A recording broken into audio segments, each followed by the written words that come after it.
What's happening, everyone? It's Jesse. You guys are on my painting with Jesse page. Hope everyone's doing fantastic and hope you're all ready to have a good time today. Let me lower my music a little bit and let me find my feed on my Facebook. Everyone bear with me for just a moment while I find that feed on here. Once I go live, I've got to look for the video. Here we go. I think I found it. We'll see. I'll tell you guys in a second. There we are. Found it. Cool. All right. We already got quite a nice crowd jumping on here. And of course, we're here a little early, so I like to jump on to my events early to make it easy for everybody to find the video. Makes it a little easier. Everybody gets a notification. If you indicated that you're jumping on to my session today, you'll get a notification once I start.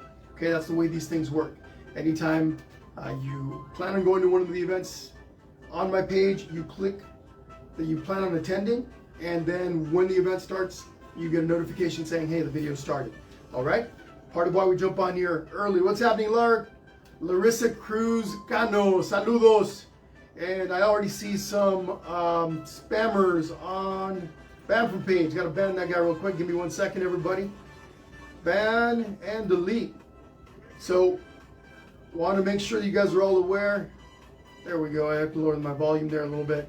There are scammers that like to come on here and they try to trick you guys to clicking on their links to take you to other websites where they're trying to charge you for the video, or they're trying to steal personal information, identity information. So please be really careful. Do not click on any links in the comment section. If you guys have been with me before, you guys already know how it works.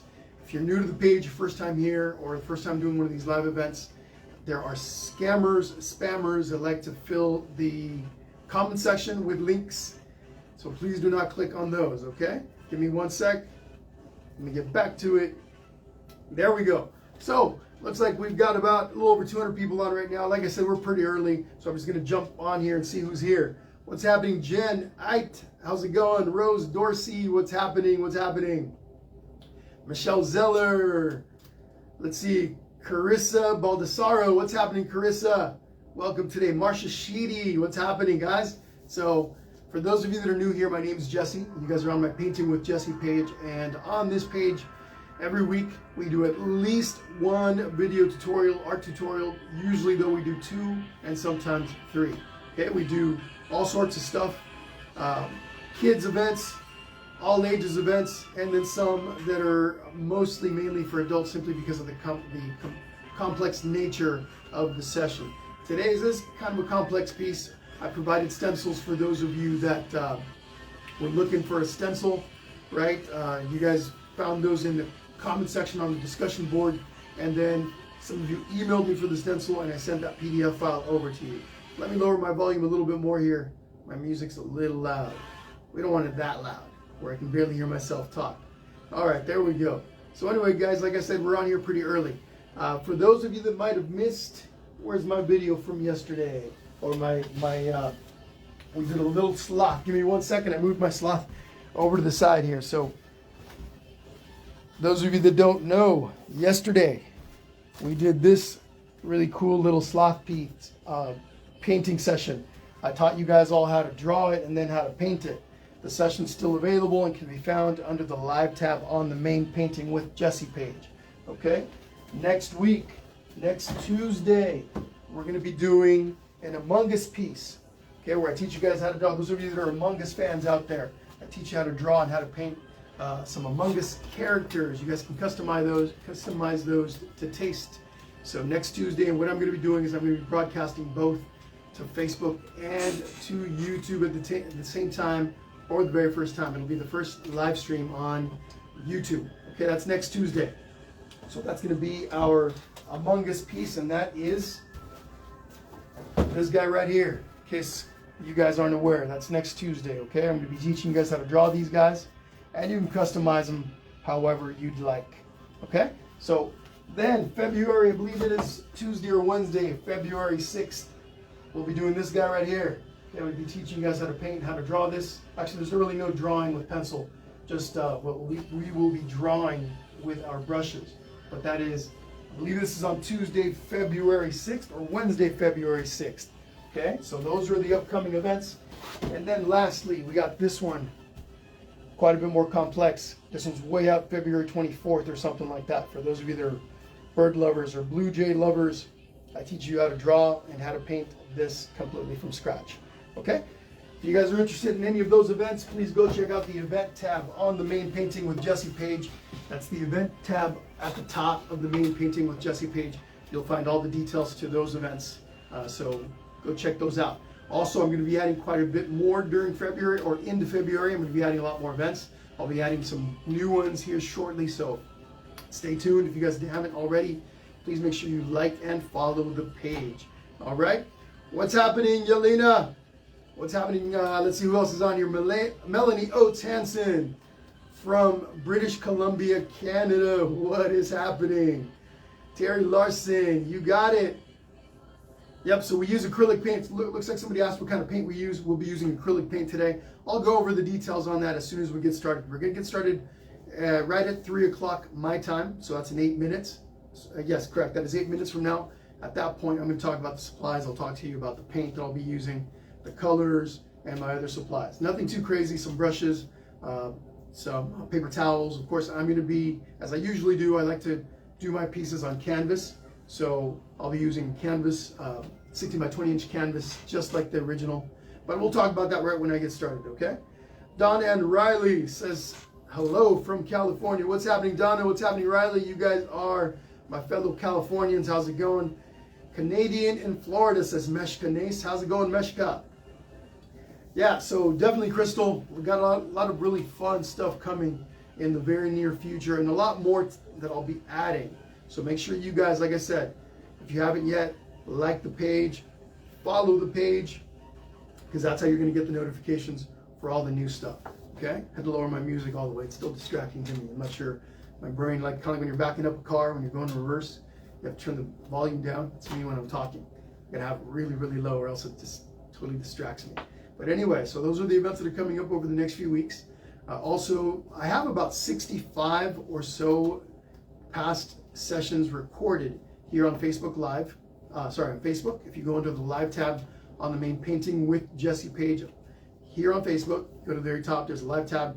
Click on that. There's like 65 sessions that I have recorded. Most of the stuff that you see behind me has a video session there. So if you guys are interested in checking that out, go there, click on that tab, and you're going to see all of the past sessions we've done since going all the way back to March. Okay, so again, that's for those of you that might be interested in checking out some of those old sessions. Okay, lots of really cool stuff on here, both for adults, for kids, for all ages. Today's session, like I said, is pretty complicated. I'm going to be teaching you guys how to draw everything from scratch.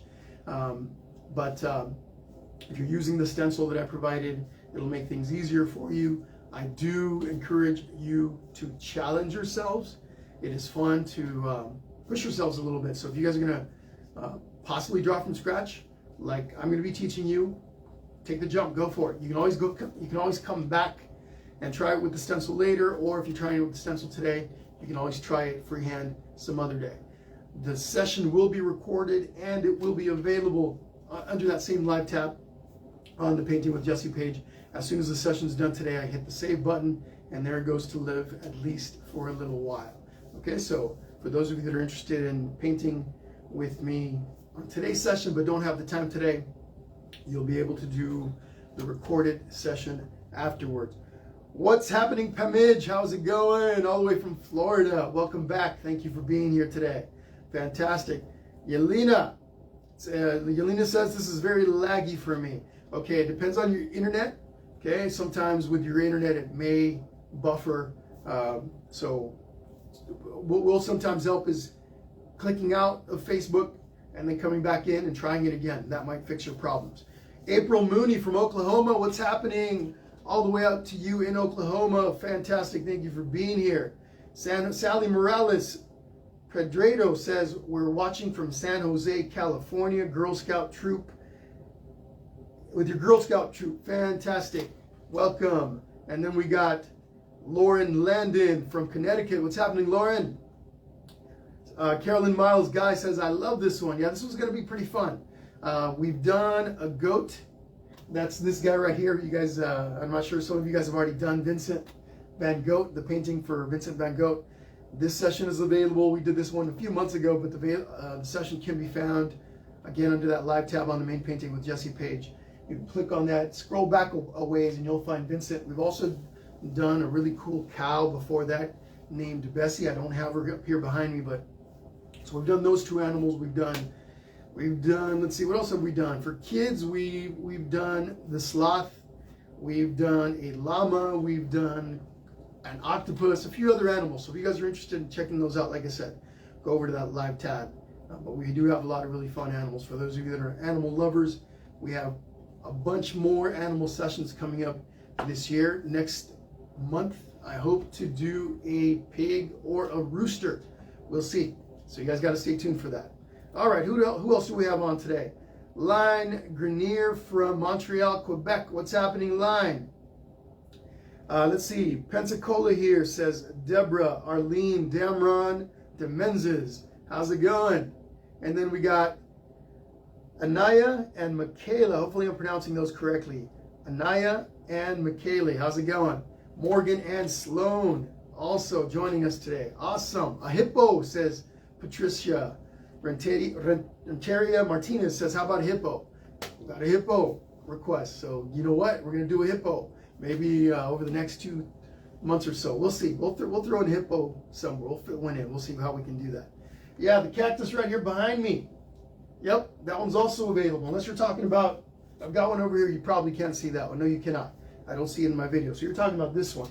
This one's also available. Go to that live tab. So under the description of this video, I put in a link for my link tree. Okay, if you click on that link, don't do it now because it's going to take you away from the video, but sometime later today when you're all done, go to the description of the video. There's my link tree.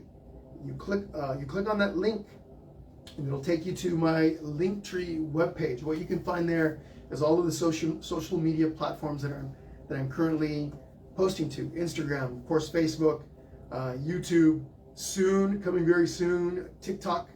But on that Linktree, the very first button at the top says previous Facebook live session recordings, something like that. You click on that and it'll take you to the library of all my videos. This one's up there also, okay? So go check that out. Anyhow, we got about a minute to go, and I'm going to start talking about the details and all the supplies we're going to be using and everything else. So we're going to talk about that in just a little bit. So let's see. Adia, what's happening? How are you? Laura from Toronto. Hi, Laura. A lot of Canadians out here today. Let's see. Who else do we got on here? I saw somebody from New Jersey. What's up, Gabby? Let's see. I am Gabby and I am 12 years old. Hi, Gabby. How are you? 12 years old from New Jersey. First timer. Well, welcome, Gabby. Glad you're here. Got a bunch of, let's see, the Redbirds behind me. April Mooney right here. Yep. Go find that session. We did this one about 3 weeks ago, maybe a month ago. That session's there too. Go check that out. Anyway, guys, it is 3 o'clock. Okay, so we're ready to go. Welcome to all of you guys that are here. We got a good sized group today. Looks like about 335 devices are currently logged on to today's session.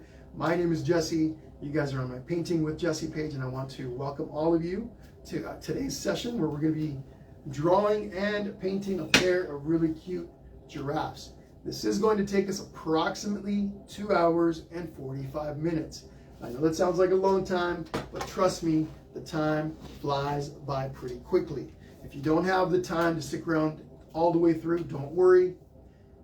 Stay here, draw and paint with me for as long as you can, and then if you have to leave, the recorded session is going to be available immediately after. You'll find it on under that live tab on the main Painting with Jesse page. If you click on my Linktree link that I've included in the description of the video, that will take you over to a website where at the very top you click on the button that's very top. It says Facebook live recordings. You click on that and you'll find this session there. The recorded version of today's session will be there. Okay, I know that question is going to come up a lot in the comments. So again, if you fall too far behind, can't finish with me today, you can continue right immediately after this is done. I save the video to that tab so you can always do this later. If you can't paint today, you can't paint right now, same thing. You'll be able to find this later tonight, tomorrow, or the next day. I'll have a video for a little while, maybe a couple of weeks at least, if not longer. Okay? So what supplies am I using today? First, I'm going to be painting on a 16 by 20 inch canvas. It's exactly the same size as this original one that you see in front of me. I'm going to be drawing with a basic pencil, okay, with an eraser. Make sure you guys have something to erase with, because we are going to be doing some erasing. It's part of drawing, okay? I don't have the paints laid out, but I am using acrylic paints.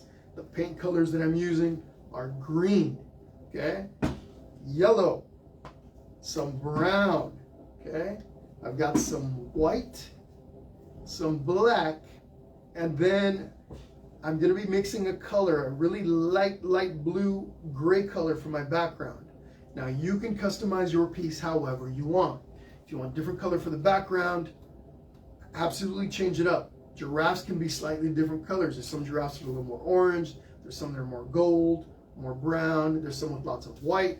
So you can change up the colors however you'd like. Okay, it's your painting. I want you guys happy with it. I'm here to guide you along to recreate something similar to this, but whatever changes you guys want to make, please feel free to do so. When we're all done at the end of the session, I'm going to ask you guys to send me pictures of your masterpieces. I'm going to ask you to send them to me via Messenger here on Facebook. Okay, I'll talk more about that later. Don't worry about it too much. Just know that I'd like to see what you guys create, and I'd like for you to share with me a picture of your painting today. What else am I using? Well, I've got some brushes in a cup.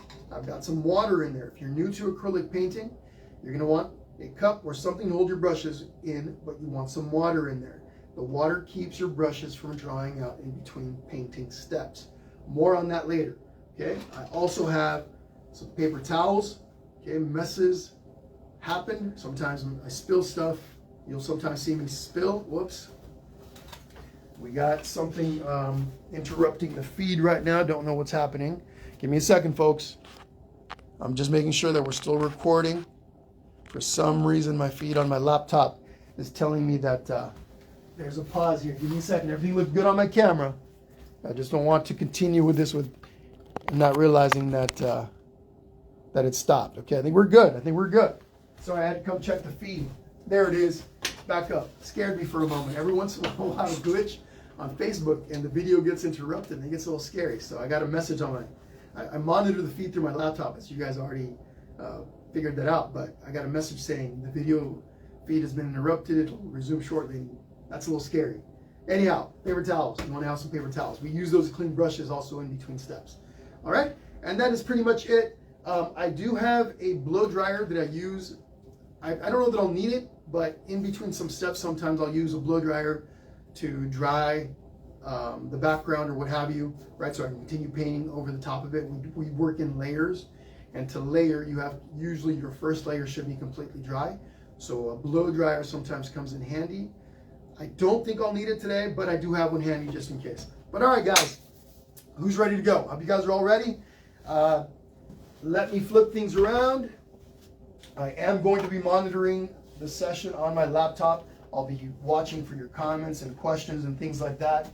Now, the way this works, for those of you that don't know, I show you a step on my end, and then I give you guys about a minute, 2 minutes. It depends on the complexity of that step.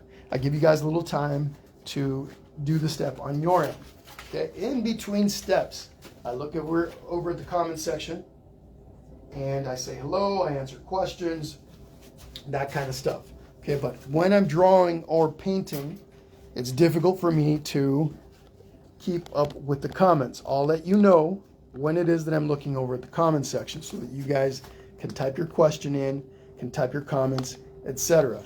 Now, as you noticed, I'm bringing the camera in really close to my canvases so that you guys can very easily see what it is that I'm doing. If you guys miss something, if you guys have a question about anything, please do not be afraid to ask. For those of you that have been joining me for a while and know the answer to some of the questions that are going to be coming up, please, if you can, help each other out. If you see a question that you know the answer to, please answer it.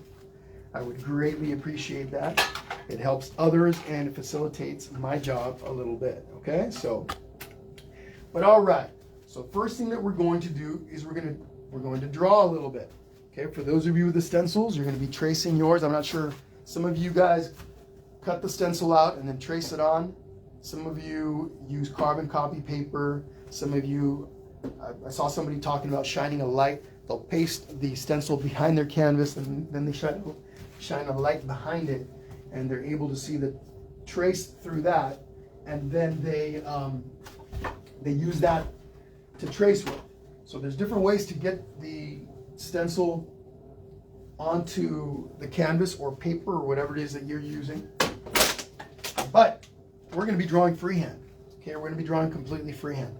So let me take a look at the feed really quick. I want to make sure that everything is good to go. I'm going to bring the camera in a little bit tighter, give you guys a better look. Now I've got the original painting turned towards me. I'm going to be drawing this and painting over from the left side of the canvas. So I need to turn it towards me so I've got a good perspective on it. Otherwise, what I see is a little bit off, and so I'll draw it a little bit off, and then some of you guys will draw it a little bit off as well. In a little while, I'll be turning on some music, but for now, especially while we're drawing, I need to concentrate because it's very, very important stuff. But here we go. All right, first thing I want you guys to do, I got my pencil right here. Now, some of you guys might be doing this in chalk. Some of you may be doing it with watercolored pencils. All those will work as long as you're able to erase. That's important. It's important that you're able to erase. Okay? So let's take a look at our canvas first. Now I'm drawing on a 16 by 20 inch canvas. Okay, whatever canvas you've got, as long as you kind of change the proportions to what I'm doing to match yours from what I'm doing with what I'm doing to match yours, you're going to be okay. First thing I want you guys to do is this: find the center of your canvas. Okay, so from the top, from the side, somewhere there's a middle part to your canvas, and that on my canvas is about right here. About. Don't have to measure anything. You don't need a ruler. Don't bust anything out to measure everything out perfectly. Not at all. Little dot, middle. So middle from top to bottom, middle from side to side is about right here. And what I'm going to do next is I'm going to just draw a loose line across. And when I mean loose, I mean loose. Now, my pencil lines at the beginning are going to be really light. This is just a reference point is all I'm using this for. Okay, now the same thing, top to bottom. All I'm trying to do is find the middle of my canvas across, and then the middle of my canvas up and down. Okay, here's my middle, here's my middle. That little dot on the original is going to be about right in here. Okay, that dot about matches this dot. So that's the first thing I want you guys to find on your canvas. This gives us a reference point. This dot would land approximately right above our little giraffes, little bony protrusions up on top. Okay, so again, that little dot would be about right here. Those of you with your stencil, you're going to start with this stencil first. Just go ahead and put it down in here somewhere, so that little guy would be somewhere down in here. Okay, so again, this little guy would line up right in here. Now, for those of you that are drawing with me, here we go. Nice and easy. Okay, what I like to do is I like to block things out first. Now, we're going to start with our little giraffe's head. Now, pay attention. Don't stress about this. Nice and easy. What I want you to do first, again, this little part right here lines up right below this dot. So I'm just going to come down a little bit. So about maybe 1.5 inches or so. And what I'm going to do is this. I'm going to draw a line. A really light, loose line. That's going to change in a little while. We're going to add stuff to this. Now, making it really light so that I can erase it. Okay, let me monitor it on the feed here. I'm bring the camera a little closer, and I'm also going to make it a little darker. I'm only going to make it a little darker so you guys can see it. Otherwise, I would leave it as light as it is now. Okay, but again, so this little line right there is the top of the giraffe. There's a general line that goes in there. Again, we're going to add stuff to this in a little bit. Okay, but all we're doing is drawing the top of our giraffe right now. Nice little curved line. And now I'm making it a little bit darker so it's easier for you to see it. Okay. Do I need to get a little closer? I think so. A little bit closer. There we go. Okay, now our giraffe's head, little giraffe's head from top to bottom is approximately about maybe 4.5 inches. So about like this. Okay, so down here on the inside of this line, We're going to draw our little chin, a little curved line for the chin. Nice and loose. Okay, nice and loose, nothing crazy, nothing. It's almost like a little smile. If you guys notice the shape of our giraffe, it's triangular.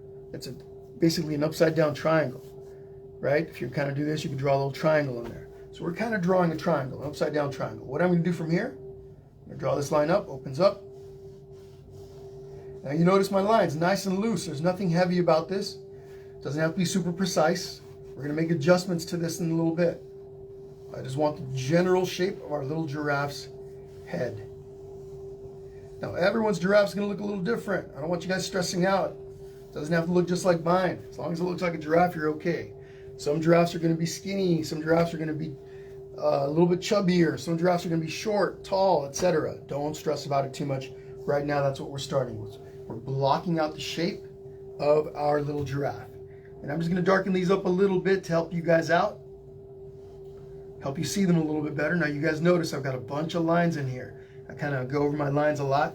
We'll be erasing, correcting, touching that up in a little bit. For now, I'm just blocking out the shape, size, placement of our little giraffe on the canvas. All right, take a moment on that. Let's look over at the comments, see what you guys got for me.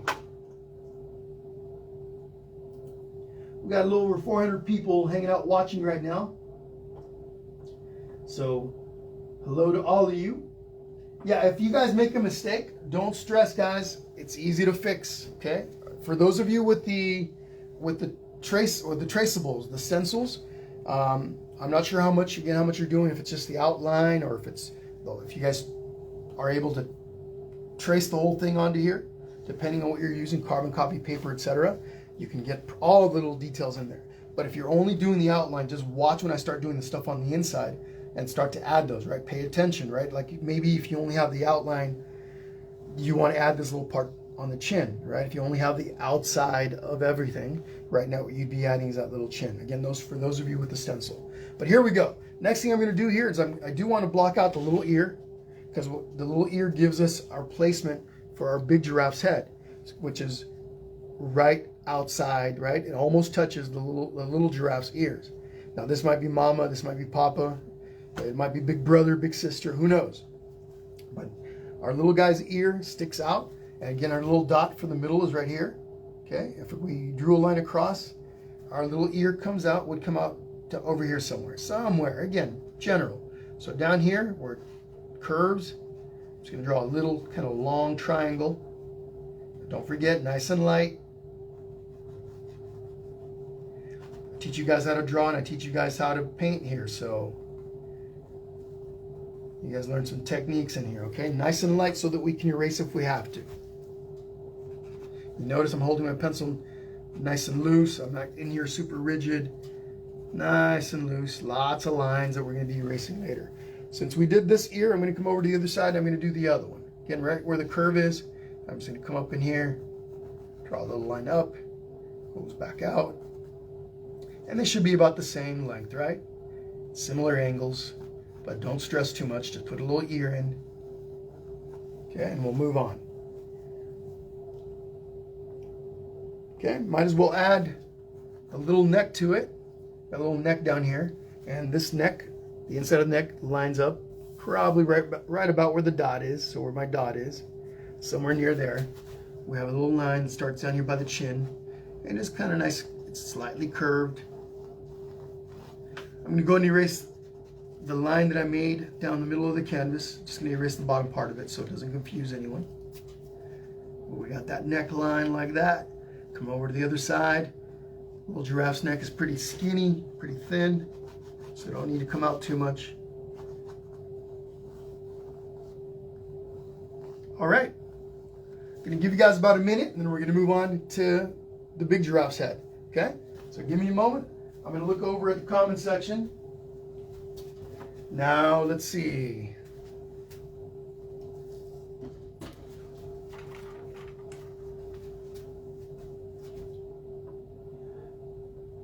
Hi, Marlo. Sounds good. Alexandra Drebick. What's happening? Welcome back. Awesome. Thank you, Alexandra. I appreciate it. Thank you for being here. So I'm looking at the comments, guys. What's up, Ollie? I remember you from yesterday. That's right. What's up, Ollie? You named your sloth Little Ollie.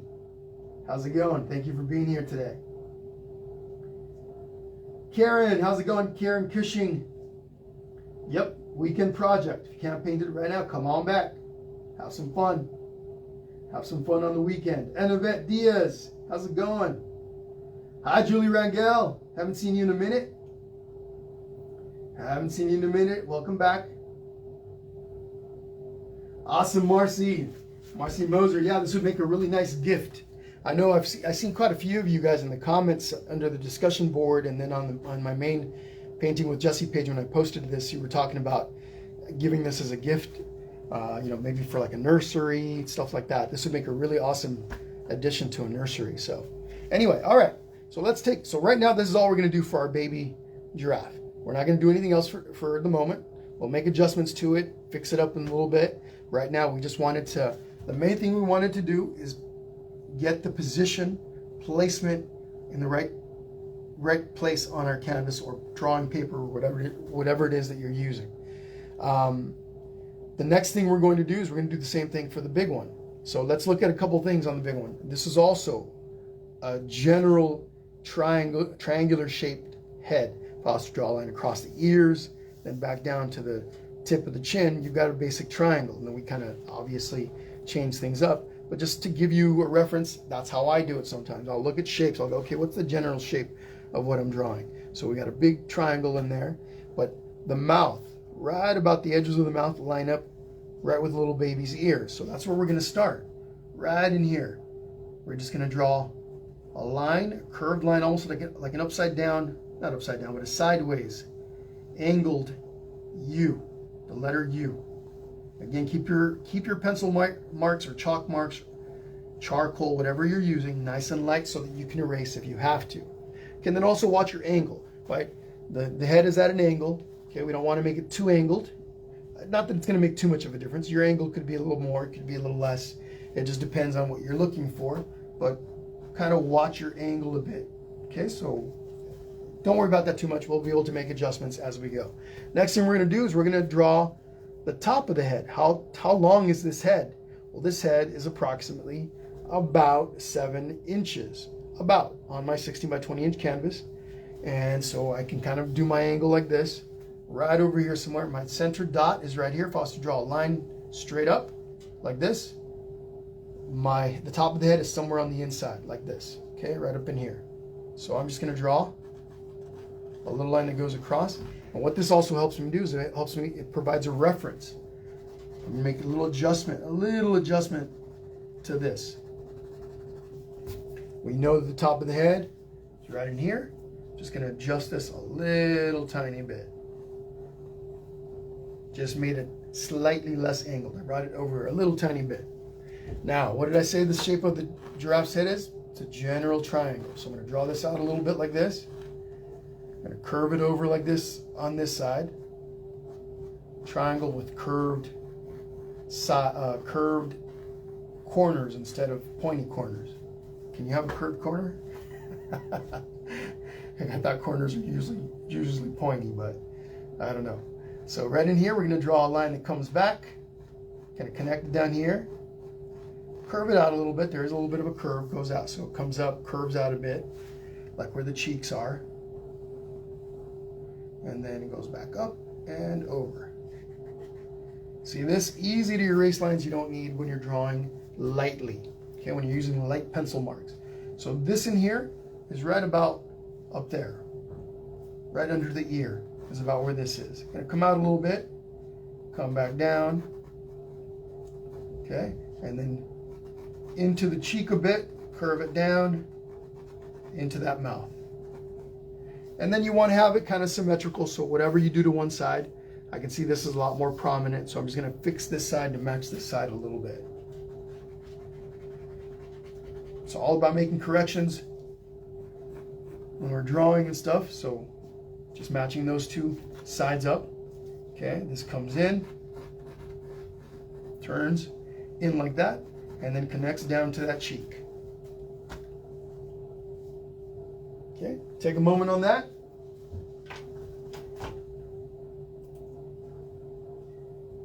Aisha, 7 years old from Canada. How's it going? What's happening, Adriana? All right. Saturday, don't forget to send me a picture of your painting. What's happening, Donna? Donna Otto from Southeast Arizona. I'm looking over at the comments, guys. So, who is celebrating a birthday today? Anybody celebrating a birthday? Put it down in the comments section so we can say hello to you and happy birthday. Okay, anybody with a birthday today, birthday tomorrow, maybe a birthday yesterday? Put it down in the comments. So Esther is asking, Esther Bogax is asking, how did some get the stencil? So on the event page, under the discussion board, you'll see the stencil. I put the stencils in the comments section. Okay? If you have a hard time downloading it from there, and some people sometimes do, they can't figure out how to do it, you can email me directly at paintingwithjesse@gmail.com. Paintingwithjesse, that's JESSE @gmail.com, and I'll get those stencils over to you. Okay? All right. What's next? Well, let's put in the ears while we're at it. Okay, we're just going to add the little ears here to our giraffe, or big giraffe. So right in here. The ears aren't very big, but, you know, everyone's ears are going to be a little different, so don't stress out too much. Again, you're not necessarily trying to make it look exactly like mine. I don't think that should be the point, but it's up to you if you'd like to try. No big deal. But what I do want everybody to understand is most of your giraffes are going to look a little different, and that's okay. So if your ears are bigger or longer, don't stress about it. Okay, as long as it looks like a giraffe, that's what's really important. So we're going to do the one up on top. And I can already tell this head's a little closer a little bit higher, a little slightly bit higher than that one is. And that's all right. I'm not trying to do an exact and perfect replica of the original, just as long as we're close. Here's our other ear. Okay, so curved at the top, curved at the bottom, curved at the top, curved at the bottom. Take a little step back from time to time. I got to make this top ear a little bit bigger. Now look how I do this correction. I got this line on the inside. Because it's on the inside, I'm not worried about it too much. I come out to the outside, just follow the same curved line, make my ear a little bit longer. Okay, and then I can come in here and erase that in there, get that out of there. And then this one over here needs to be a little bit bigger also. I'm just making little corrections as we go. You're not trying to, I mean, some of you might be trying to, but it's not necessary. And it can be really difficult to put down perfect pencil lines the very first time you draw a particular part of your drawing. Most of the time, some of them are really good and you like them, but other times you've got to go through and make corrections. But all right, we've got our big giraffe's head in place. We've got our little giraffe's head in place. Let's give our big giraffe a neck. So somewhere over here down by the mouth, near the bottom, just going to come out like this. And then I'm going to curve that out towards the edge. Okay. Once I've done that, I'm going to do the same thing to the other side. The neck does get a little bit wider, right? Skinny near the chin. And then it opens up a little bit so that over here it's a little wider, a little bit. And giraffes' necks are pretty skinny.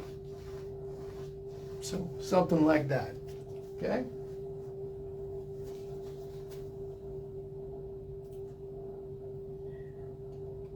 All right. Let's see. Somebody said it's their birthday on here. Crystal, what's happening? Happy birthday. Happy birthday to you. Everybody say happy birthday to Crystal Rutherford. Oh, tomorrow. Yep, tomorrow's her birthday. So happy early birthday to you. Okay. Let's see who else. Anybody else? Ellie, 10 years old from Canada, Ontario, Canada. What's happening, Ellie? Crystal, what's happening? Lori Tama from Smithfield. My daughter, Julia, will be 14 years old tomorrow, enjoying our evening. Thank you, she says. Fantastic, Lori. Julia, happy birthday. Happy early birthday to you. Thank you for being here today. I hope you guys are having some fun. And then somebody's asking, is this video going to be available later? Once again, folks, just want to remind you guys, yep, as soon as this live session is over, I hit the save button and the video goes to live, at least for a little while, a couple of weeks or so, maybe longer, just depends, under the live tab on my main Painting with Jesse page here on Facebook. If you go to the very top of the page, you'll see a bunch of tabs. You'll see one that says live. You'll see one that says events. You'll see one that might say about. Anyway, the live one is the one where all the videos, you'll find the entire video library that we've got right now. There's about 65 videos. And then the events is where you go to see where all my current events and future events that are currently scheduled, that's where they all are. You'll find the information to all of that. But all right, folks, so we are ready to start adding some detail in here. Okay, let me move my laptop over. I'm going to grab my stool, and I'm going to come on over and get a little closer to my drawing now. So what we're going to do is this. We're going to start with our little guy. We're going to start adding some detail. And again, everything that's laid out right now can be changed. I think so. I saw somebody asking about a background in the comment section. If you have your drawing all done, maybe you used a stencil, maybe you freehanded it really quick, didn't need me to, you didn't need to follow along with me. After we've done everything, all the drawing part, we're not going to draw every single detail to the faces of our giraffes, just the main stuff. The little dots, the spots, none of that's going to be added right now. It's going to be added later with paint. But if you're done, you can start painting your background. Okay, whatever color your background is going to be, just mix it up and start to put it in there, okay? So here we go. Let's talk about our little guy right here. What I'm going to do first is right here on the top, before I erase anything, let's add the little bones up on top. And I know they have a special name to them, and I don't remember what it is, but for us today, they're just bones, little bone protrusions over the top. Maybe one of you guys can look it up really quick, or maybe one of you guys knows what they're called. So right here at the top, I'm just coming over. They look like little horns, right? Okay. Of course, that's that guy. And then right in here, I am going to erase this little part in the middle. I'm going to draw a little kind of a curved line like this, and then the next one comes in. Okay, and then over on the other side, kind of like that. And then for the top of it, I'm just going to round it off right now. I'm just going to do a little rounded edge. Later, we'll come in and add those little, they look like hairs over the top. Okay, so all I'm doing is rounding them off for now. All right, over here, we just make sure that this connects to the ear. I am going to come in here and erase these guys. We don't need them anymore. Even though we do have a little outline here for this particular color, we're gonna add that with our paint. Okay, so there's the ear. So there's the top of the head. Just come over to the ear. Gonna refine it a little bit. Refine our edge a little bit. Make it easier for everyone to see it. Same thing on the other side. Again, folks, I teach you guys how to draw. A little bit here, a little bit here and there. Techniques on how to draw. Okay, looks like my ears are a little different in size. It's okay, we're just gonna make little adjustments. We can always make those adjustments with the paint also. Once I'm done with all the drawing part of it on our little guy, I'm gonna take a step back and see if there's any corrections that need to be made. When you go and erase this line here, don't need it anymore. That's the line that we did down the middle at the beginning. Now what I'm going to do is, we have a little nose that looks, it's heart-shaped, okay? A little heart-shaped nose right here. So somewhere down here towards the bottom. If we were to break this down into 1, 2, 3 thirds, 1, 2, 3, this is about a third of the way down. So whatever size you've got for your little giraffe's head, you can use that as a reference. Just use your fingers. Go, where's the third? About right here. Let's see. 1, 2. That's a little too much. So we go a little bit less. 1, 2. All right, that's about right. So right about there. Those are the tops of our little heart nose. So I'll start with those. Those are this part right in here. Okay, again, it's kind of like we're doing a little heart. Do the tops of the heart first. Okay, comes over, back in. And they connect down to the bottom near the chin, somewhere in there. Okay. While we're at it, let's go ahead and put the little nostrils in there.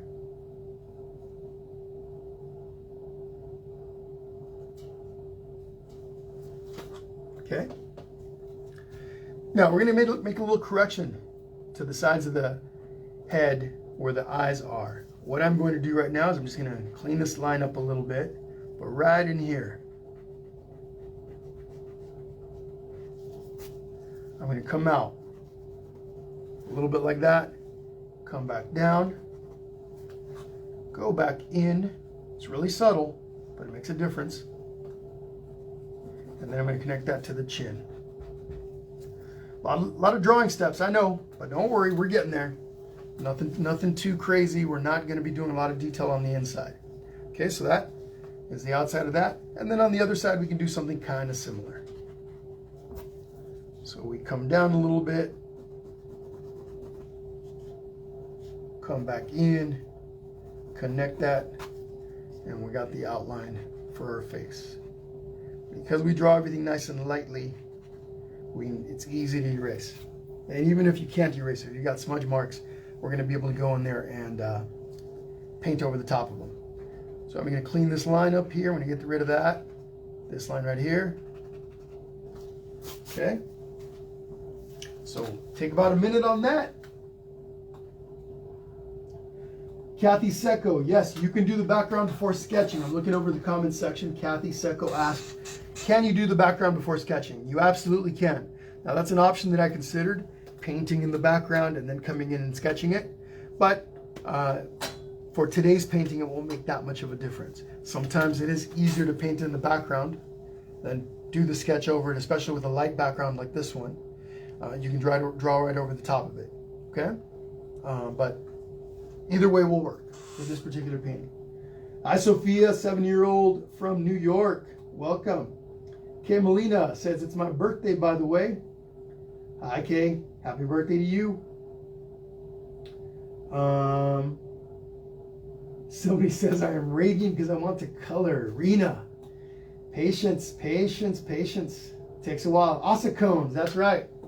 Dina Udines says ossicones. That's what I remember, ossicones. Edith also says ossicones. Yep. Irene, ossicones. Lots of you guys jumped on and let me know that those are all ossicones. Yep. These guys, these are ossicones. I think they're bony protrusions, if I remember that was the description. Something like that. Okay, so let's look at the eyes now. Before we actually do the eyes, around the eyes, the eye area, you got this really big area that's going to be nice and light. So up in here is where that's going to start. That's the outline, this part right in there. Okay, and it's going to end up over here somewhere. So from this little corner down over here somewhere, okay? So I can kind of mark that off, top and bottom. And then all this is, it comes out. You guys got to remember, painting, drawing, it's all about patience. Like I mentioned at the beginning of our session, this is going to take us approximately 2 hours and 45 minutes. And like it may seem like a long time, but like I said, it's going to fly by pretty fast. Other side, right here above the ear, down here, mark those off. And we cannot speed through all this because I want you guys to be able to do a good job. For those of you that are going step by step with me, I want you guys to be able to keep up. Even then at the speed that I'm going, I know some of you guys are going to fall behind, and that's okay. Everybody creates at a different pace. All right. So those are those outside areas. We're going to draw the eyes now. So I'm going to start with the eye on my right up in here, from this corner where the ear comes in. Maybe come in a little tiny bit. A little curved line like this. It drops down, curves out towards the edge of the face, comes up. Not worried about those eyelashes. We're going to add those in later. Actually, if we want, let's add some eyelashes. What the heck? 1, 2, 3. We'll come over to the other side. We're going to do the same thing. Right down in here. Come down a little bit from the corner, just a touch. Curved top of the eye. Okay. Tucks back under, goes the other direction. Comes out to the side of the face. Everybody's eyes are going to be different sizes. Some of you are going to make larger eyes, some of you are going to make smaller eyes. It's all okay. 1 eyelash, 2 eyelash, 3 eyelash. Okay.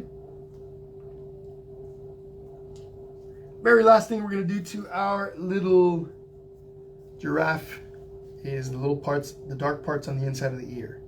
And all they are, there's not really anything super specific. Just give me something like this. Okay, same thing on the other side. Top is kind of rounded over, long. Bottom has these little pointy things. Eventually all that's going to be black. Okay, so there's our little guy. You guys got about 1.5 minutes while I take a drink of my water. Look at your little giraffe. Take a little step back, see if there's anything that needs to be adjusted. Okay, and then we're about to get going and do the same thing to our big giraffe. Just want to remind everybody of all the events that are coming up. Next week, next Tuesday, we got our Among Us painting. Okay, next Tuesday for all of you Among Us fans. Drawing and painting. I know a lot of kids love this. Some adults too. I'll be simultaneously broadcasting to Facebook and to YouTube. First time ever. Okay? Live streaming first time to YouTube. Also, I have a tip jar. I have the description to my tip jar in the description to this video. You guys don't need to go check that out right now. Stay with me. But I do have the information right here on this handy little canvas. I've got a Venmo, PayPal, and a Zelle for those of you that are interested in helping support the page. It would be greatly appreciated. It's at Painting with Jesse on Venmo, PayPal, paypal.me/Painting with Jesse. Again, all this information is in the description of this video. I've got a Zelle at 951-217-2237. Okay? Both PayPal and Venmo have my pictures on there, so that way you don't get confused with anybody else's account. Again, if you guys would like to help out, like I said, it is greatly appreciated. So here we go. 30 seconds before we start adding some detail to our big giraffe. Among Us is coming. That's right. Giraffes, giraffes, giraffes. I see a bunch of, somebody put in a bunch of giraffe pictures, little emojis. Lori Watson. Awesome. Joey and Mama Marie, loving it so far. Good. Kimberly Lynn, thank you. All right, here we go, guys. Here we go. So this line that comes up in here, right, the line that we use to divide our canvas, I'm just going to erase that because we don't need it anymore. That's gone. Okay. Now, we're going to start with the top of the giraffe's head. What's missing? Little ossicones. Okay, we're going to start right here. I'm going to draw a little curved line, looks like a U. From right here, goes up like this. Kind of like a U. Now, they look kind of like fingers. My ossicones are going to be about maybe 2.5 inches. So I'm just going to draw the top. Again, this one's going to stay rounded on the painting. I'm going to turn this over, comes down, connects to that U-shaped line. Curve it back down, comes in, goes back out a little bit. Right here at the top, for now, I'm just going to draw, just going to connect this line over. There is a bump at the top of the head that's going to come through this in a little bit, but I'm not worried about it for now. I'll add that in just a little bit. What I'm going to do next, though, I'll come over to this side. Big, again, a U, kind of a wide open U. Goes up. Maybe this guy turns in a little bit. I don't know about yours, but everyone's ossicones are going to look a little different. We're going to curve over the top. Now I like saying that, ossicones. Okay, comes back down, and there we go. Okay, I don't need this line anymore, so I'm just going to erase it. Don't worry if your drawing's all smudgy and stuff.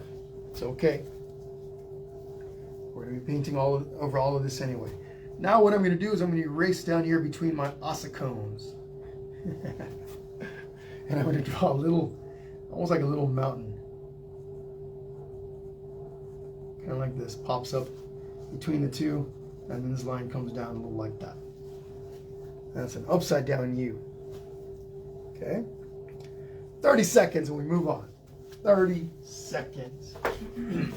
Louise P. Leilonis says, I'm going to have to get paint and drawing supplies, but for now I love watching. I can't wait to see what everyone posts. Yes, we all love to see what everyone creates. We all want to see everybody's masterpieces. So at the end of the session today, please be sure to send me pictures of what you create with me today. You'll send them to me on Messenger here on Facebook, to Painting with Jesse, the page that you are painting with right now. Painting with Jesse, you're going to send me pictures of your masterpieces. I'll take all of your pictures that you send me and then I'll share them in a really large post sometime tomorrow. Okay? All right, moving on. What else do we got? Well, let's go with the nose. Other heart-shaped nose over here. Now, this one's not down at the bottom like the little one's is. This one's a little bit higher. The bottom is above quite a bit on mine, about an inch and a quarter from the bottom of the chin or the bottom of the mouth. Come up a little bit, the nose. So I'm just going to mark it off somewhere over here. There's no perfect on this, so don't worry about it too much. So this right here is the bottom. Okay? And I'm going to come out to the sides a bit. Open up again, another U. Look, it's another U. And then we're going to turn this into a heart. So curves in a little, comes over to the top of the heart, comes back over to the other side, comes back down. Remember, continue with really light lines, whether you're using chalk, pencil, etc. Now I can tell this heart is bigger than that one. I can adjust it if I want. I'll adjust it a little bit, but not so much to fix the size, because I'm going to keep it this large, I think. Now from right here, actually let's do the nostrils. Put the little nostrils in there. The edges over from the side of the nostrils or side of the nose, we're going to come out, connect it to the side of the mouth. Same thing with the other side. Little curved lines that go like this. Now I'm just going to go through and define the edge of the chin a little bit, the edge of the mouth. Okay, there's our giraffe's mouth. Okay, what I want to do next is I want to draw these big lines that come from the top, near the corner of the top of the ear, comes over, curves out, and connects to the top of the nose. So right here I'm going to make a little line that goes in. It's curving, it's angling in slightly. Okay, then up here near the top of the ear, I'm going to do a line that comes out. Obviously in here we're going to have an eye, so leave yourself enough space to add that eye. Then draw a line that goes out, goes in towards the middle, curves back out, and then curves back in. Okay, so it goes in, goes out, comes down, curves out, connects to the top of that nose. We'll do the same thing over on the other side. Line that comes out, it's going to connect over here somewhere. Leave yourself enough space. Okay, it goes out, comes back in. Whoops. Try to match them, right, where they both kind of meet in the middle and come back out.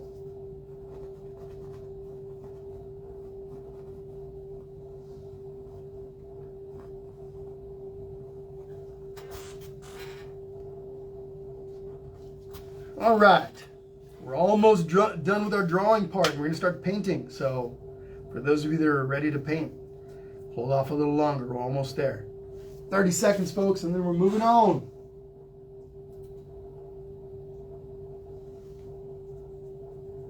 Thank you, Shane. Looks like you reminded somebody of what the colors are. Brown, gray, light gray, blue, brown, gold, yellow, green, black, and white.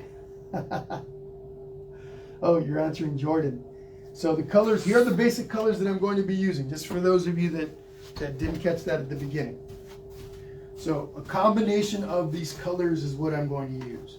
Okay, but if you look at the picture, so these are the basic colors I'm going to be using to be creating just about everything that's on there. I've got some brown, got some black, I've got some white, okay, I've got some green for the leaves, and I've got some yellow. Combinations of yellow, brown, and white are going to create all the colors, other than the black, all of the colors that you see on the inside of our giraffes. Okay, all of them with these three colors. Black, of course, for the eyes and some of the accents and things like that on the inside, the nostrils and that and such. But these three colors right there are going to create all the colors that we've got on the inside. This is basic brown, burnt umber actually, yellow. This is just a bright yellow. Okay, and then we got some basic white over here. And then for, of course, brown for the branches, green for the leaves. And I'll be toning this down a little bit, perhaps. We'll see. This is a combination of some green and a little tiny bit of brown for those leaves. And like I said, black for outlining the leaves and some of the stuff on the face. But you don't really need a whole lot. You can make all the colors that you see up there with this. Okay? So, but whatever you've got, use what you've got, right? Again, giraffes do come in slightly different colors. Some are more gold, some are more orange. I've seen some that look kind of orange. When I was researching for this project, that's the first thing that I was looking for, right? Is the different colors that we've got in giraffes. So, all right, let's continue. Let's go with the eyes, right where these little corners are, right over here below the ear somewhere. Let's start with a little line that comes in. These eyes are quite a bit bigger than the ones on the little giraffe, so the top part just kind of curves down. Okay, that's the top part of that eye. Curves under, back up. Okay, we can add the eyelashes if we want. 1, 2, 3. Over to the other side, pretty basic, same thing. Curved line over the top. Make sure you kind of match the eyes a bit, right? Make them kind of symmetrical. Go back under, out towards the edge, back up. Eyelashes 1, 2, and 3. Maybe yours has 4, maybe it has 5, maybe they stick out a little further. All that we can change later with paint. But all right, let's take a little look. Are we missing anything? Just the inside of the ears. Curved line over the top. Make these little points. They're just the inside of the ear, right? Nothing fancy, nothing too perfect. Different sizes will work, different shapes will work. And that is that. Take a look at your drawings. Make adjustments if you need to. You guys got about 2 minutes. I am going to start painting my background. Okay, I'm going to erase any lines, like the 2 lines that I did on the inside. Just going to go through there and clean those up. Because I'm working with a light background and acrylic paint is transparent a little bit. The lighter the background, the lighter the color, the more transparent it is. I do want to clean up any of those pencil lines that might come through in that background. So, you guys got about 2 minutes. Get your paints ready. I'm going to start with the background color. And I'm going to be using some plates. I use plates as palettes. These are paper plates.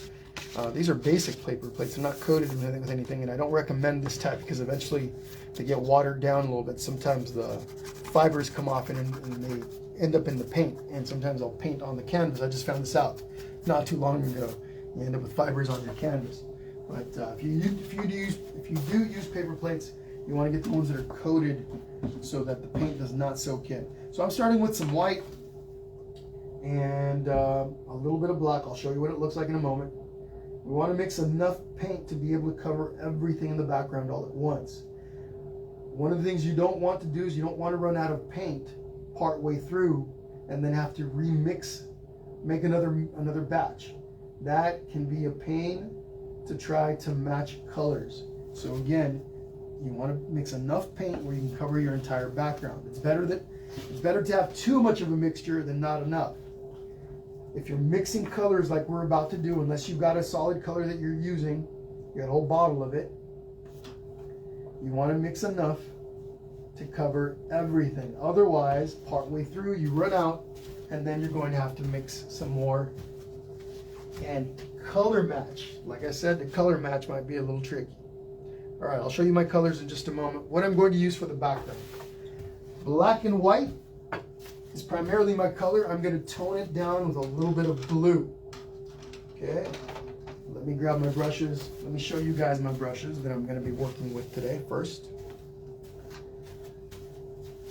My brushes are floating in water, like I said, because we're working with acrylic paint and we don't want the stuff to dry out on us. So I've got a water cup, water in there. Here's my brushes.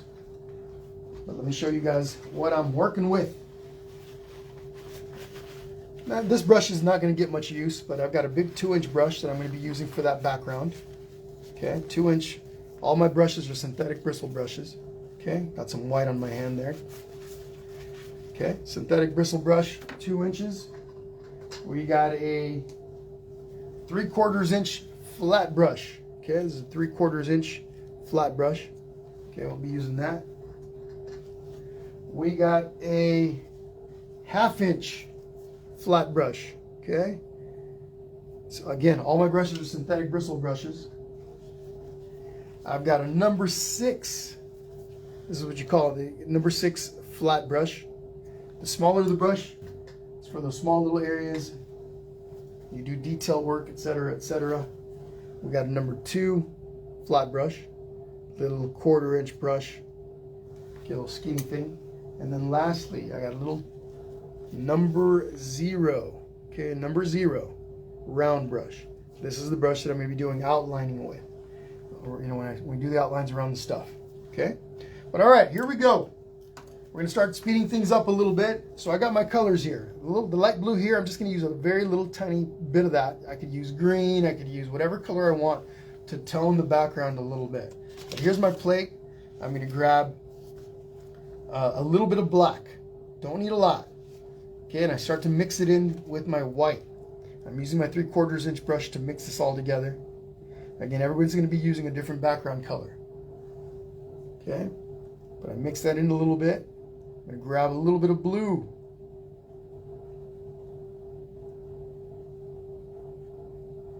Especially if you're using this for a nursery, if you know it's for a boy or a girl, you can tone it. You can use, color specific, gender specific color, or you can use a more neutral, like something like this. I mean, I don't know what you guys are making this for. I'm just saying, I noticed some of you in the comments were, 2 or 3 of you were talking in the comments on some of my posts were talking about making this as a gift for somebody's nursery or something along those lines. Anyway, I mix up this color.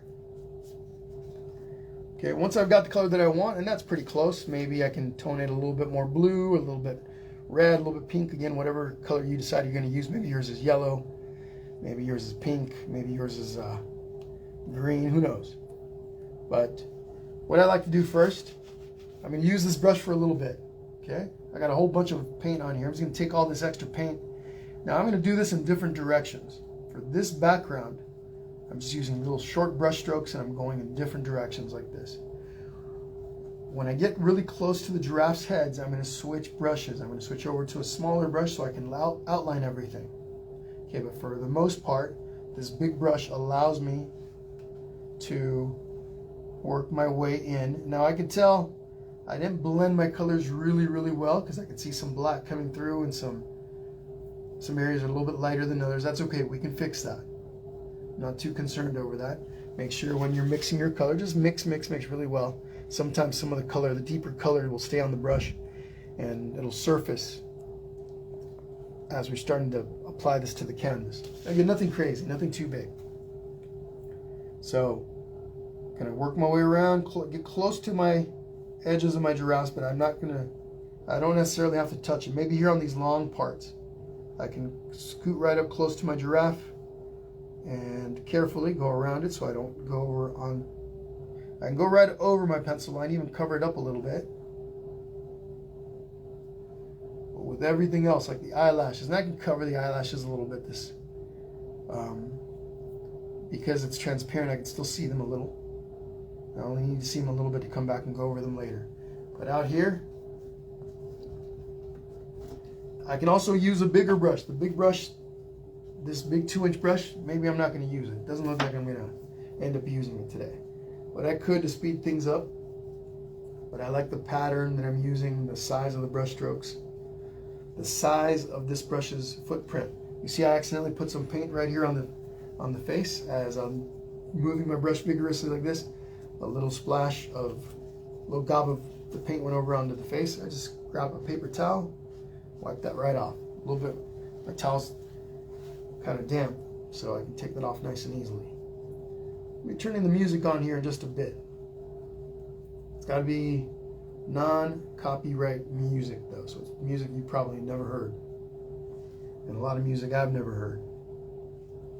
All right, let's continue with our background. Right in here, same thing with the eyelashes on the baby. As long as I can see them through the paint, I'm good.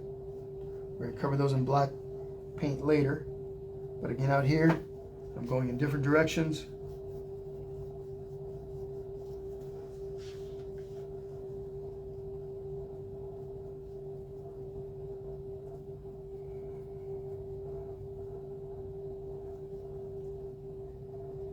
That's how I did the original. Same exact process that I used on the original.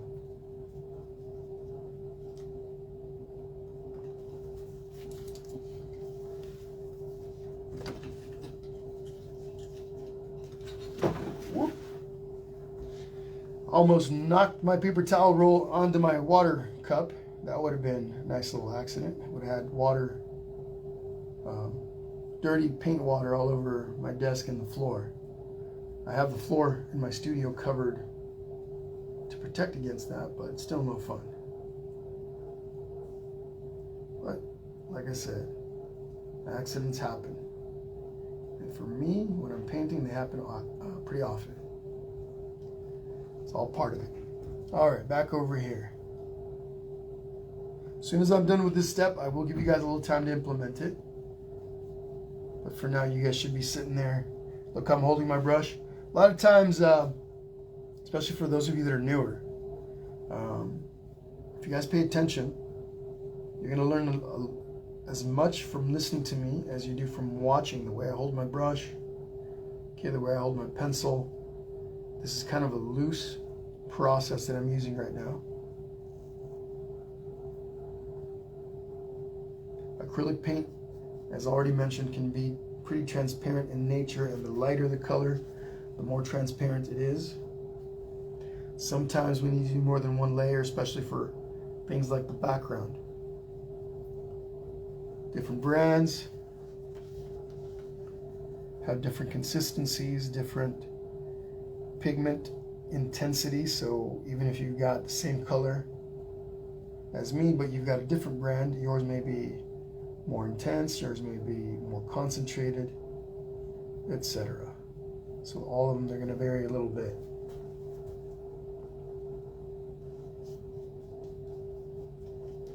The bigger the brush, the faster this goes.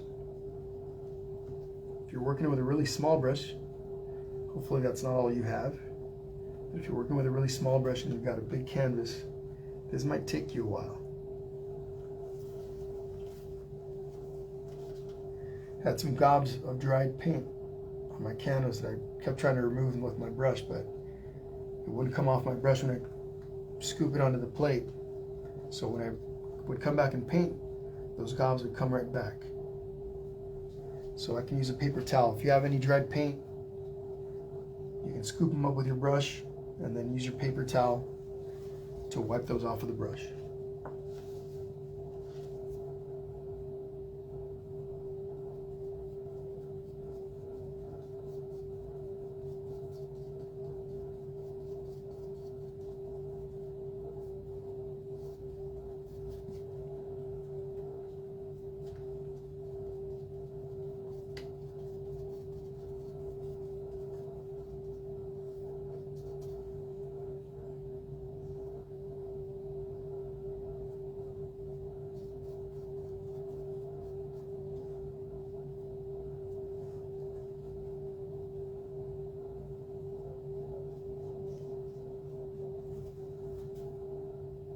So what you can do, which is what I'm going to do here in just a second, once my entire background's covered,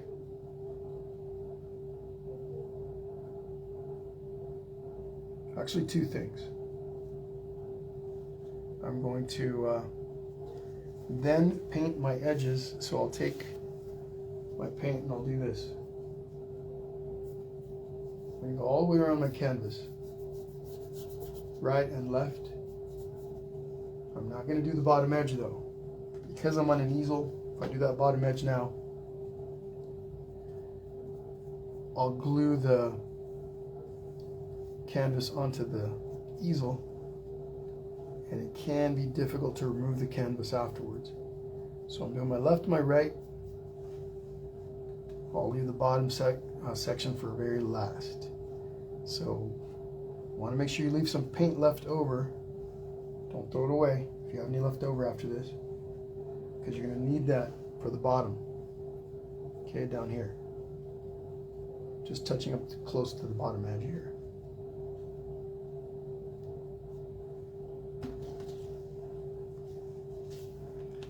Okay, can't forget my other side.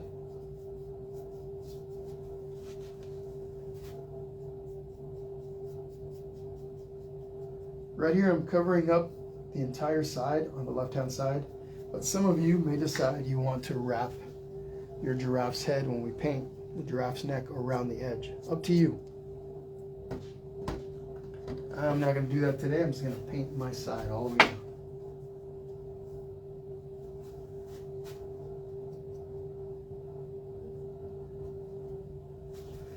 Take a little step back. Look at your background from a different distance. See if there's anywhere that you might have missed, or areas that maybe need more paint. If your color's uneven, if it's spotty, blotchy, don't worry about that too much. Get as much covered as you can right now, but don't sit there working the same area over and over again. You might have to let this layer dry, and then we'll come back and do another layer later. I don't know that mine's gonna need a second layer. We'll see what it looks like once we've painted the giraffes a bit. You'll have to do the same, but then you'll come back and add another layer. You're not gonna be able to get rid of all the blotchiness and the unevenness on the first pass.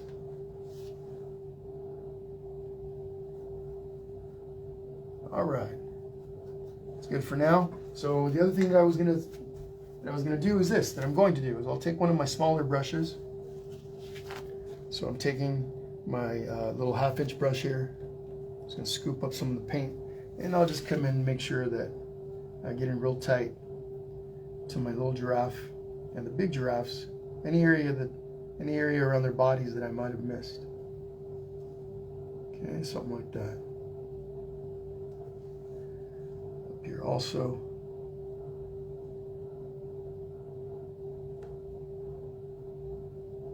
All right.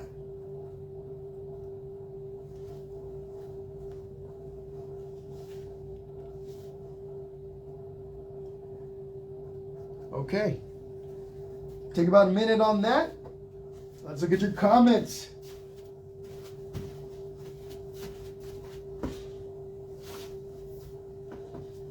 We take our time here, folks. We do take our time. We can't rush, like I said. For those of you that are speedy, a little faster, please understand everyone paints at a different pace, and I try to maintain a pace that is going to be suitable for most people. If you're really fast and you're in a hurry, you know, you might want to wait for the recorded version so you can speed it up as you'd like. Okay? Again, for those of you who might want to be going a little faster. What's happening? Heidi Stein Hammerl from New York. What's happening? Hi, Lauren Nicole. Good. Yours looks good, huh? Fantastic. And Yvette, how's it going? Amberlynn Hulk, how are you? And Yvette, hello from Ontario, Canada. She says hello. Hello to you. Catherine Cruz, welcome back. How are you? No worries, Juan DeJean. And if you guys finish faster, if you guys finish sooner, if you guys already kind of have the steps down and you know what's next, absolutely do not worry about finishing sooner. Whatever the pace may be, whatever pace you like to have, it's all good. Yes, Aisha says, is it okay if we outline it in black? I'm coloring it, not painting it. Yeah, absolutely. No worries, you can outline it in black. Lupe Cabanas, greetings from Windy City, Chicago. What's happening, Lupe? And then, yes, Lindsay, I would say it's a shale blue. It's really, really, really hardly blue at all. Okay? Again, whatever colors you guys have, use what you got. Don't stress too much. Everybody's going to paint something different. And I know some of you guys are looking to maybe create a version that's really similar to my original. And that's okay. But don't let that stress you out. Have fun with it. Enjoy the process. You can always come back and do it again, right? I mean, you do it one time, almost without a doubt. If you do it a second time, you are going to get better at it. And you'll improve with the second time that you do this. And again, that's just kind of, just an option that you guys have available to you. So I don't want you guys stressing about, oh my gosh, it's not coming out as nice as I'd like it to. Just be patient, trust in the process, and as long as you're making something similar, you're okay. But as far as the background color, yes. And this is, I can already tell this one's going to be a little less, it's a little darker than this one, just a touch. This one has a tiny bit more blue in it. But I could have also used green to get a color that's similar to that. I could have toned it. And if I want to brighten it up, let's say that when this all dries, the background dries, if I decide, hey, you know what, I want a brighter color, I can always mix more of the same color that I used, but add more white to it. And if I want it to be more bluish, and I'd add a little more blue to it.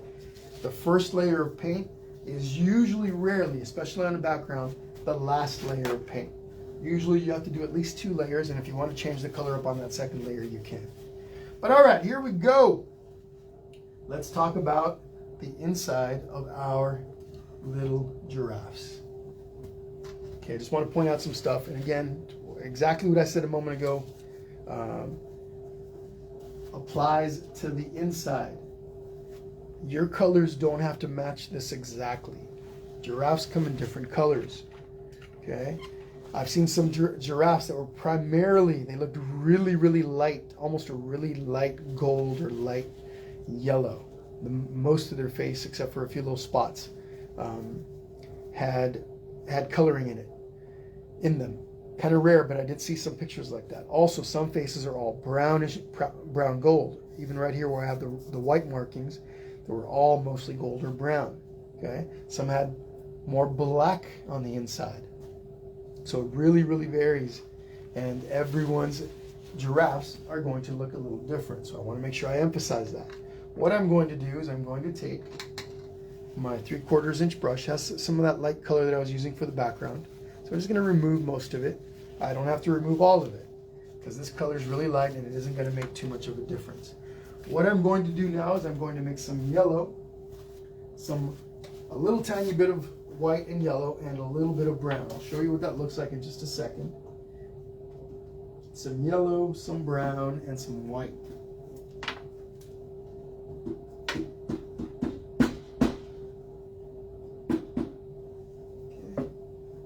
Give me a sec, folks. Gotta grab another paint bottle of white. My white here is a little bit done, so reaching over for another paint bottle from my rack over here. Okay, so here are the 3 colors that I'm going to be using: white, yellow, brown. 3/4 inch brush. I can use another plate for this, or I can mix it right down in here. I'm going to take lots of white, bring it over to my plate, mixed plate. Okay, this is going to be the base color that we're going to be using. I'm going to take some yellow. You'll see the color here in a moment. Okay, so bear with me. And I'm going to take a little bit of brown. Not very much brown because, again, the brown's going to overpower everything if I use too much of it. So I mixed the 3 colors. I'm creating kind of a golden color. And I can tone it. I can make it darker. I can make it lighter. Once I've mixed it a little bit, I'll be able to tell. Do I need more brown? Do I need more yellow? So this is more of a tan color, and this is more of the color of the baby's nose, if you see that. Okay? So since I've got that color, I'm just going to come in here. And I'm going to apply it right in there. And I'm going to go over the nostrils a little bit as long as I can see them. I'm going to come over with black and cover those up.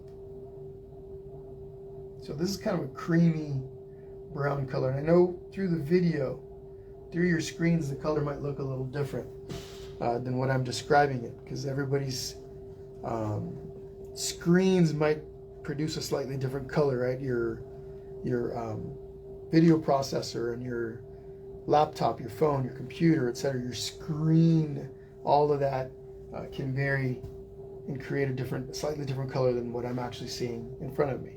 So that was the nose.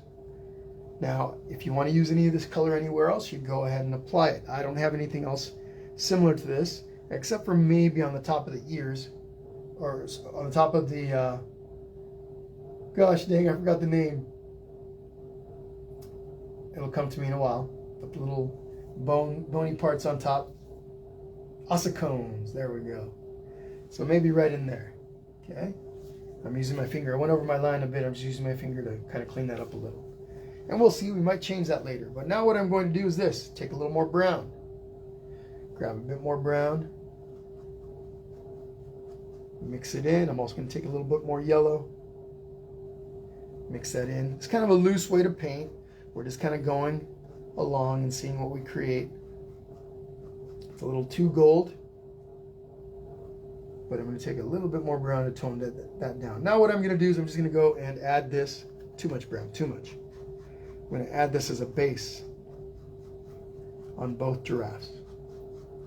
Okay, here we go. Right up in here. And that would be, so I'm going to switch brush. Actually, no, we're good. Just got to be careful. Okay, it's going to do this. Now this is a darker color down in here. We'll fix this up in a little while. Or you can keep it. This is also a good color. This will also work. Okay. And we can paint in different directions. In this case, I'm creating a bit of a pattern with the brush.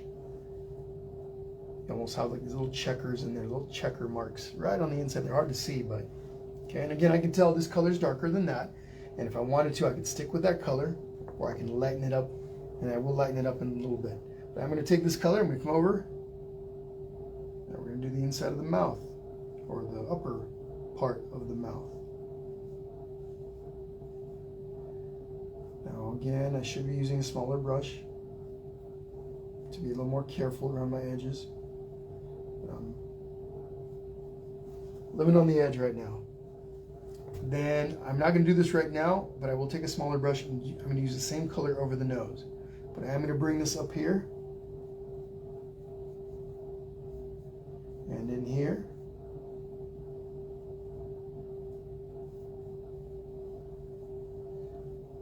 Again, this color will work. I can leave it this color and everything will be fine.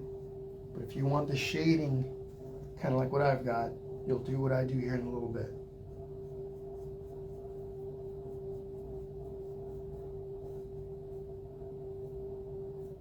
This is going to come up all the way. And you can stop part way up where that black is going to be, or you can just paint all the way up and paint black over it. Either way will work.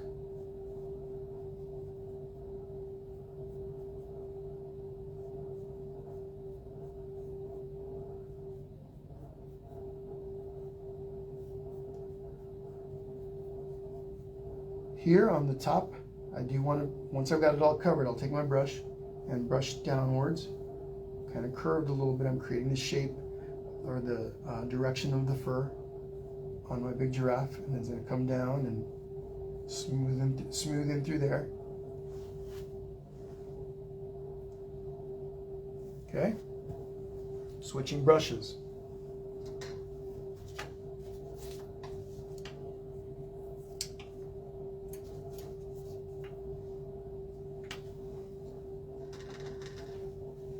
My flat number 6. Scoop up some of my paint. Go right into that nose, and I'm gonna paint over the nostrils. As long as I can see them coming through there, even if I couldn't see them, I know where they are, right? And I can paint over those in black in a little bit. There we go. And I'm going to use this brush to tighten up my edges.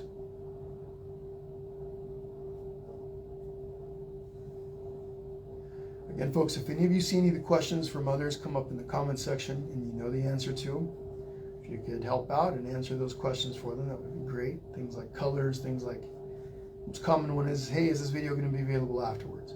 Right? If you guys know the answer, please answer them. I can't always see the questions come up.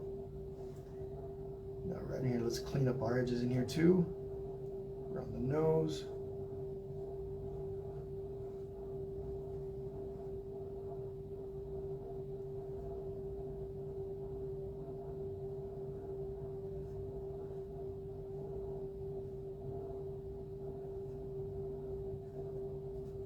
There we go.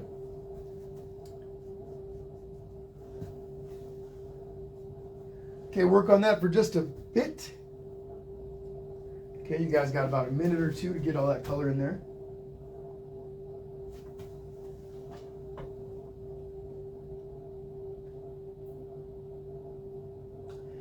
Lily and Roberto Cruz from California, how's it going? Welcome back, guys.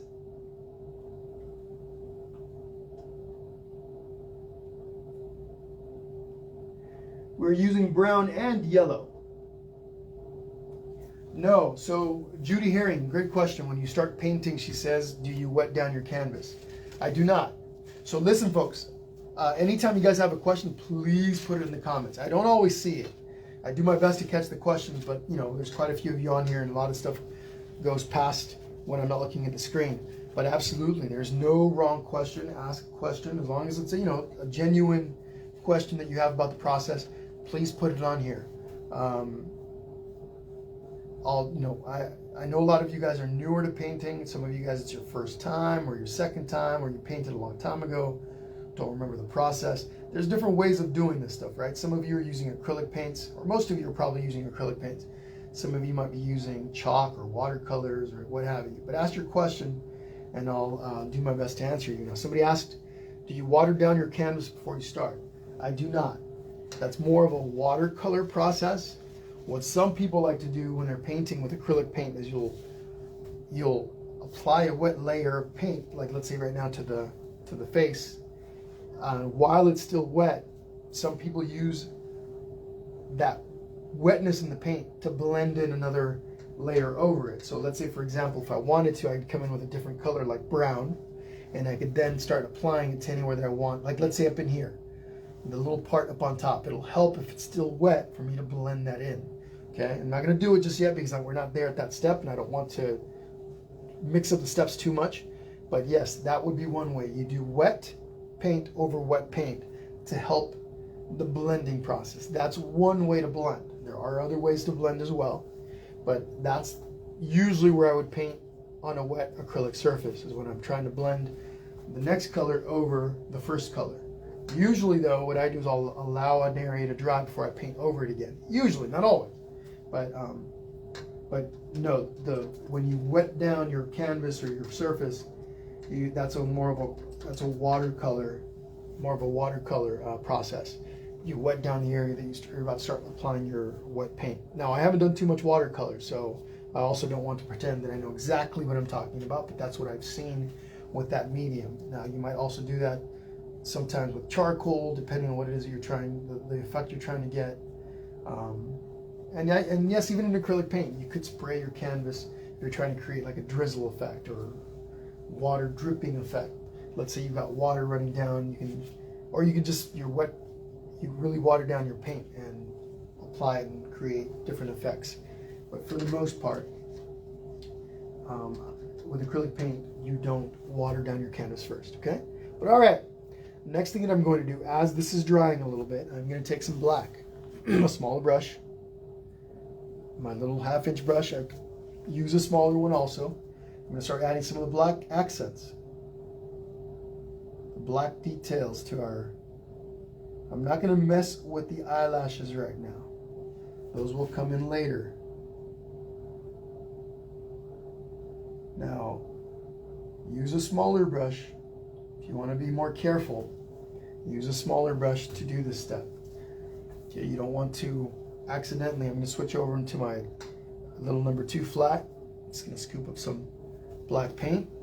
And I'm going to do the inside. Now all this is dry. The background's now dry. I can touch it. Okay? And if you guys notice, again, this color is a little more gray than the original. The original has a slight tint to it, which you probably wouldn't notice except for that it's sitting right next to this more gray color. If I wanted to, I could go in here, create another combination of the mixture I originally made.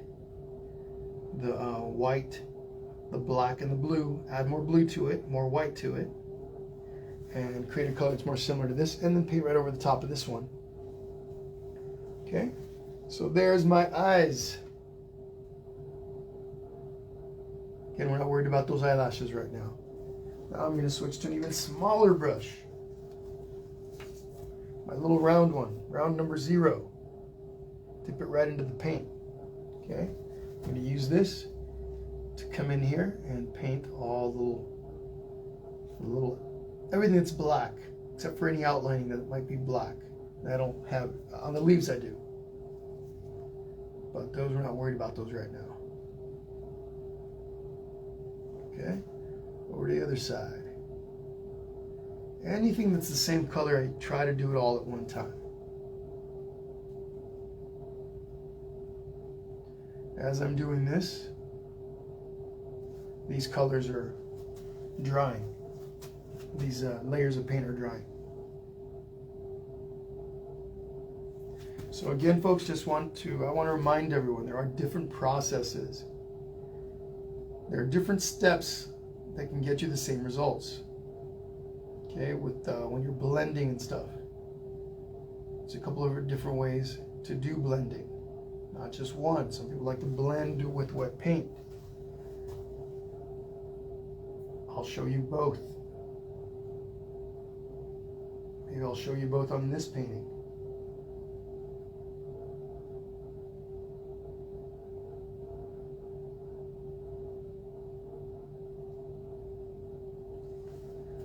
Okay, now I'm going to take some black paint. I'm going to cover the top in here of the ossicones on my little guy, but I'm not going to add the little hairs that are sticking out. In case we decide we're going to do another layer of paint on the background, I don't want to have to mess with painting around them. So for now, I'm only going to do this.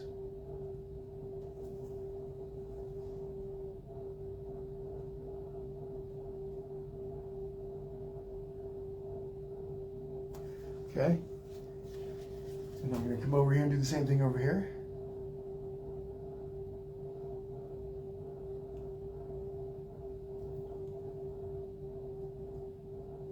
Okay.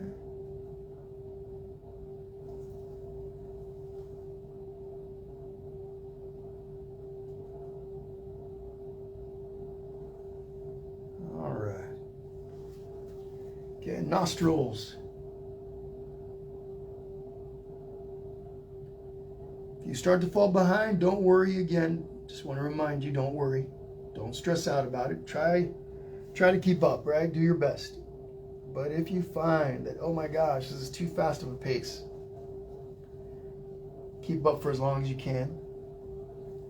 The recorded session is going to be available immediately after we're done with the live.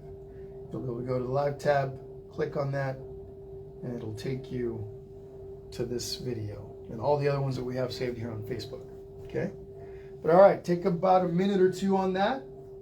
I'm going to turn the air conditioner on in my studio. It's getting a little warm in here.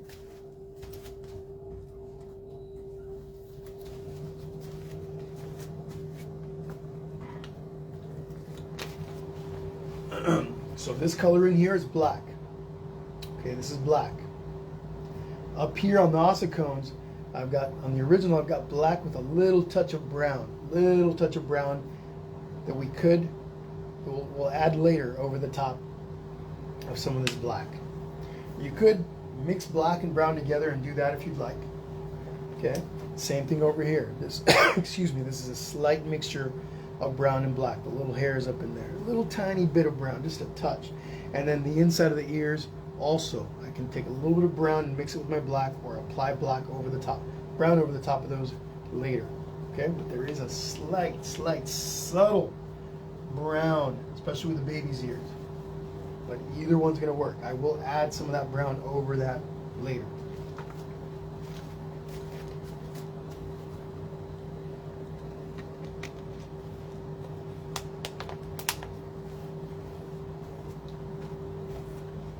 All right, let's look at those comments. I didn't say I was going to turn some music on, huh? We've been painting for an hour and a half. Look how quickly time flies.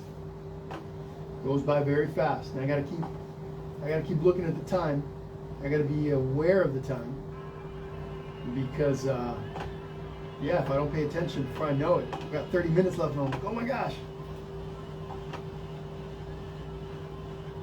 Turned up my music a little bit.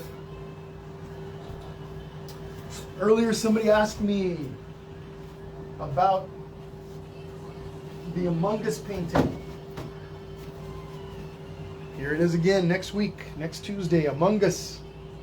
For those of you kids out there, or kids at heart, I'll be teaching you how to draw from scratch. I also have stencils available for these. You'll go over to the event tab here on the Painting with Jesse page, very top, click on the event tab, and you'll see this. This is the next event coming up. Simultaneous broadcast to Facebook and YouTube. First one ever for me. Okay?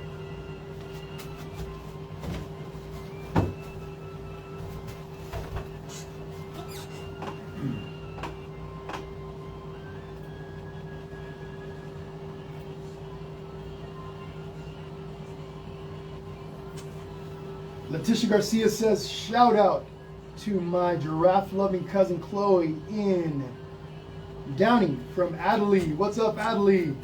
Saying hello to Chloe. Hello to both of you. Asia, that's who asked for that Among Us painting. There you go. Corinne Grandbois. Yes, you'll go to the live tab on the main Painting with Jesse page. Click on the live tab at the top, and that's where you can find the recorded session, okay?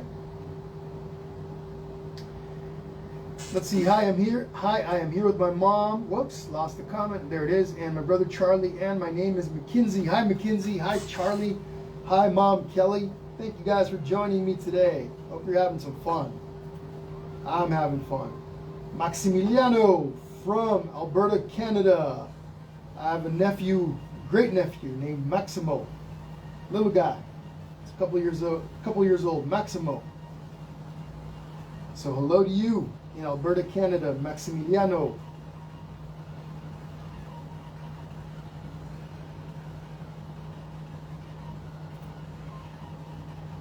So next week is Among Us, and then the next one on the schedule. Okay, the next painting on the schedule. There's gonna be others that are gonna be added in between probably, but right now the next one on the schedule. This one is on Tuesday or Wednesday, February 6th, I think it is. Go over to the event tab and look at the details. It's in there, but I'm going to be teaching you guys this one. Okay, and then the next one after that that's on the schedule. This is a lot more complicated, but for you bird lovers out there, got this pair of blue jays. I believe this one's on February 24th. I have stencils available for that one. You can go to the event tab and you'll find them under the discussion tab. Okay? So, all right. Moving on with our painting. Okay, what I'm going to do now is I'm going to take this really creamy color, the one for the nose, and that I used on the baby here, and I'm going to lighten it up a little bit by adding some white to it. If you don't have that color anymore, or you want something similar, you're just going to mix some more. So again, the creamy color here, I mixed some white, some yellow, and some brown. It's about the color that I used for the nose. It's going to take a little bit of white, and I bring that over and I mix the two together. I want a really light creamy color, and it could be a little more yellow, it could be a little bit more brown. What I'm going to do with this color is I'm going to take this, and now watch, I want you guys to watch this. Around the eye there's a lot of white. There's a layer or an outline in white. We'll add that in later. For now, I'm just going to take this color and work my way around the eye. Be careful if your eyes are still wet, because you don't want to pick up any of that brown color. I'm just going to come down I'm using my 1/2-inch brush right now.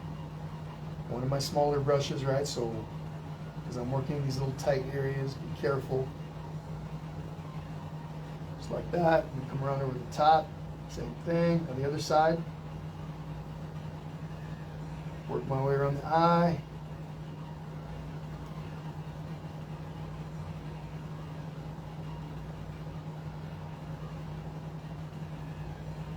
Okay. I will also take a little bit of this, go around my ears. Again, be careful around the black parts of your ears if they're still wet. You don't want to grab that black and bring it, smear it around.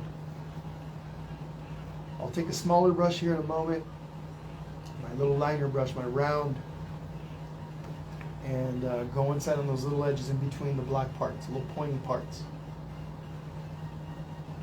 Okay. Then I'm going to take this color and I'm going to go down the neck.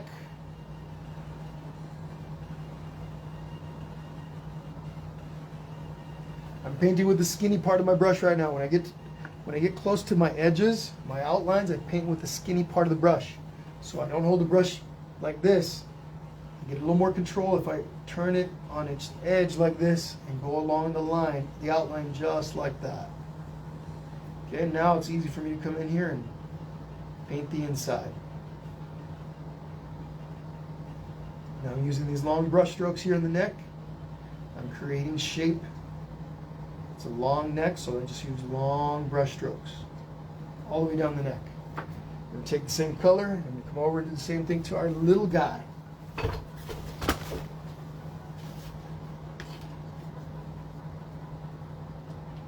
Skinny part of my brush.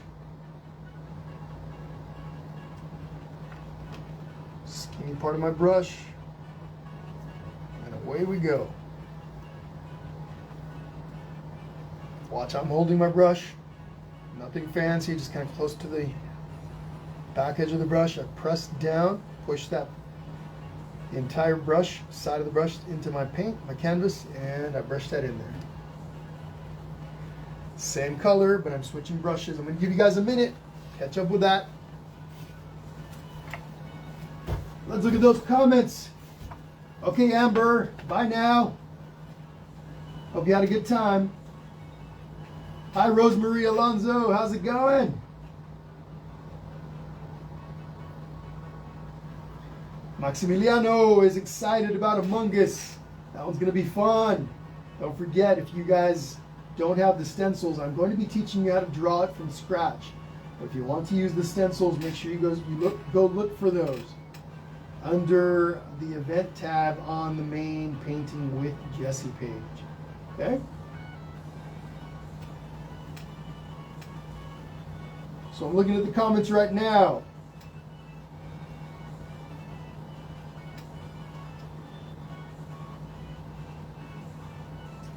Any birthdays that we missed? Put it down now.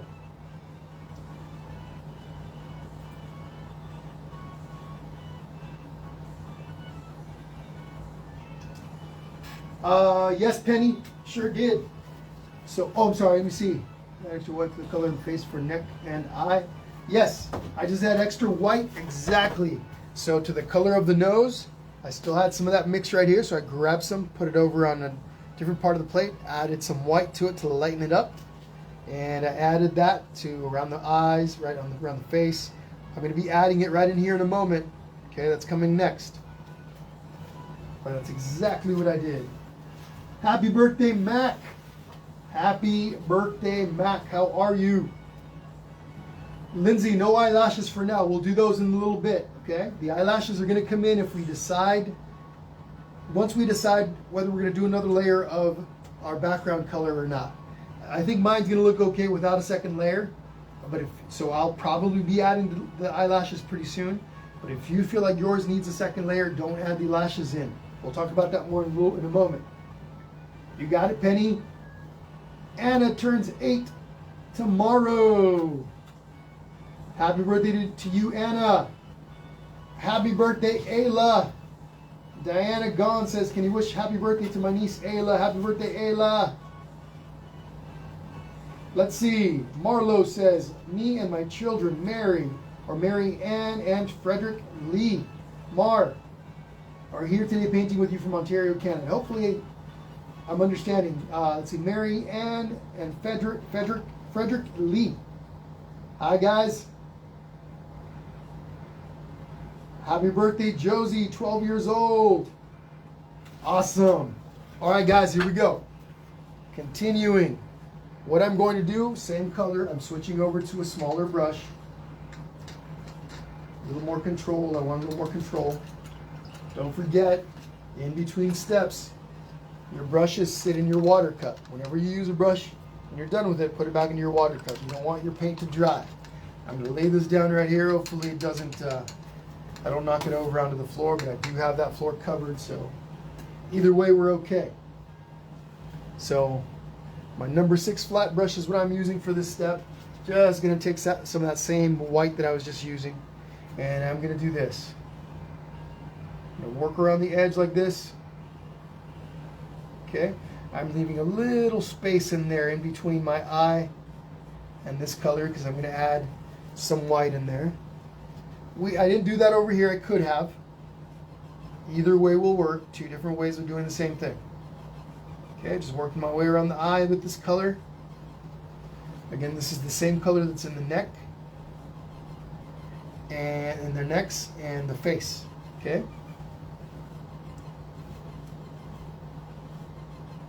And then I'll take a little bit of this that's left over, and I'm going to come here and paint on the inside of our little guy, or the outer edge of our little guy's ear. All the way around, all the way around. Okay, like that. Okay. I'm going to take my round brush. Actually, no, I'm going to take my number 2. I was going to take my little liner brush, my skinny, tiny round brush, a small pointy one. But I'm going to take this guy, clean it up a little, still has some black in it from when I painted the eye. Another way, once you swirl it around in your water cup, you can take a paper towel and kind of do this to take any extra paint out. But I'm going to go ahead and take a little bit, I have a little bit left, the same paint that we were just mixing, what we just made for all the light parts. It's going to come inside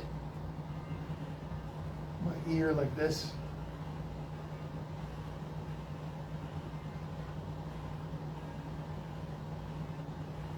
Going in between those little pointy parts of the black part of the ear. Right in there like this. Just like that. Come around. Right here.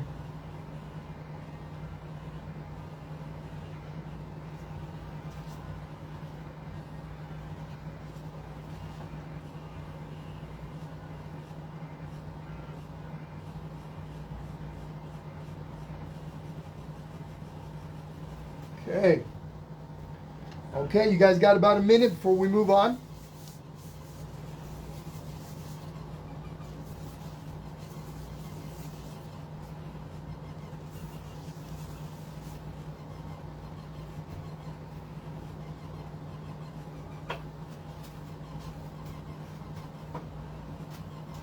Pam Phipps, what's happening from Virginia? How are you? First timer, says, had fun, we got to go now. Thanks, you got it. No worries, Dina. Come on back to the replay. Let's see. Brenda Trumbull says, I will be 65 Monday. Everybody say happy birthday to Brenda. She'll be turning 65 on Monday. Happy birthday to you, Brenda. Hope it's an awesome one.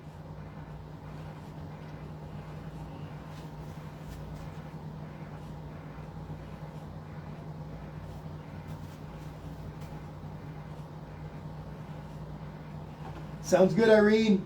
Fantastic. My pleasure. Okay, guys, here we go. Now, here's what we're going to do. So, on mine, I like my background. I like the way it turned out. I don't need to add another layer. Okay, I'm good with it. So, for those of you that would need another layer, you're going to find you don't have to do. So, here's how I'm going to explain this. If there's some time in between steps, you would add another layer, okay? If you're running behind or if you're barely keeping up, don't worry about that layer. You'll add your second layer way later. Okay, wait for your second layer till later. And I'm not there yet, but when I start talking about the leaves and the branches, those are easily added on your own. You can do those with the replay after you've added your second layer of paint. Okay, I'll talk about that again, but if you feel like your background is going to need another layer, don't worry about it. Okay, I'm not going to be doing another layer because mine doesn't need it. Okay, and I'm assuming probably a lot of you guys aren't going to have to do a second layer either, simply because we did a really light color against a light background, so the contrast is very minimal, and if it's blotchy, it actually kind of works. But again, if you're going to be needing another second layer on yours, when I talk about the branches and stuff, you're not going to do those. You'll do those on the replay, or you'll come back and do those on the recorded version, okay? More on that later. Let's continue with our little guy here. So what I'm going to do next is this. I'm going to take my pencil. Now my big guy's neck is still kind of dry or wet, but my little guy's is dry. I'm just going to take my pencil and I'm going to add in some of those brown spots. Sorry, let me give me a moment. Step away from the camera a bit. And take my pencil down here on the neck. I'm just going to draw these little rectangular or square shapes. Excuse me, down the side of both sides of the neck. They're kind of symmetrical. There's almost a division down the middle of the giraffes that I saw. These are going to be hard for you guys to see, but you guys get the idea. Just create some little square rectangular shapes all the way down the neck, different sizes, different lengths. I'll give you guys a close-up in a moment.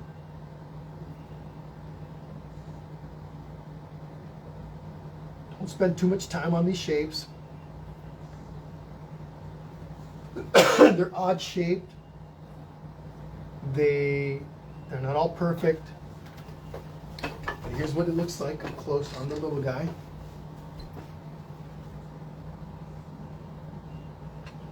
Okay, just little separation down the middle, some odd shaped squares and rectangular looking pieces. And then we're going to do the same thing on the big guy. Now on the big guy, maybe your middle is down like this, down the center. I made mine so it kind of was over to the side. Okay, real subtle. But this little separation down the middle would be like this. The giraffe's head is kind of turned, right? Like this, it's turning over. So from down there, and it goes like this. It doesn't have to be that way. Yours could be right down the middle, and it won't make a lick of difference.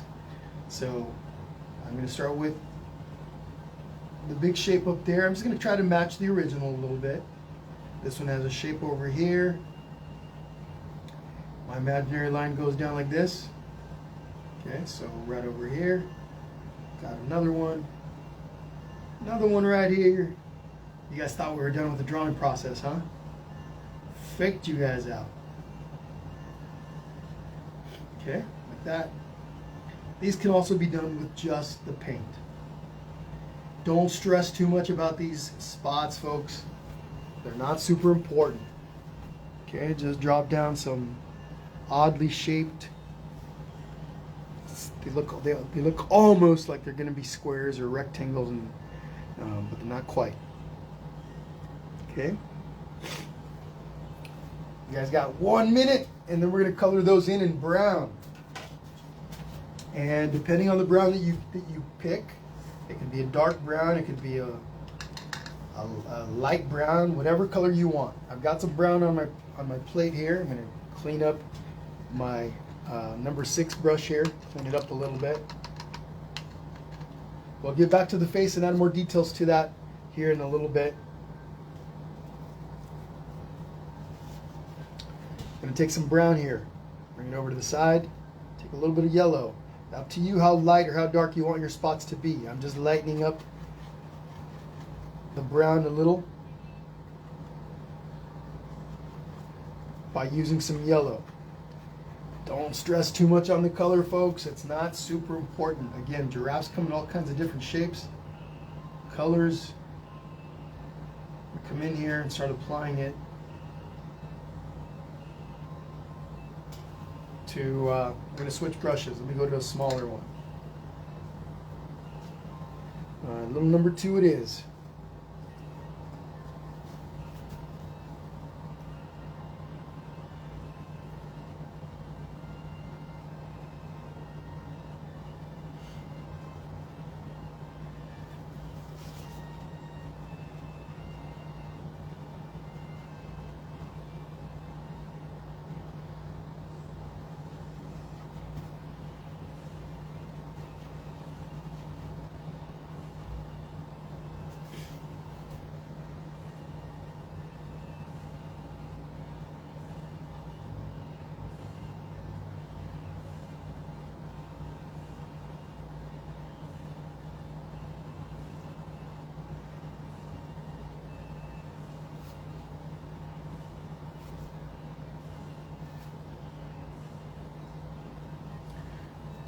Now, since all this is dry over here, I'm able to place my hand right up onto my canvas and use it to support my hand.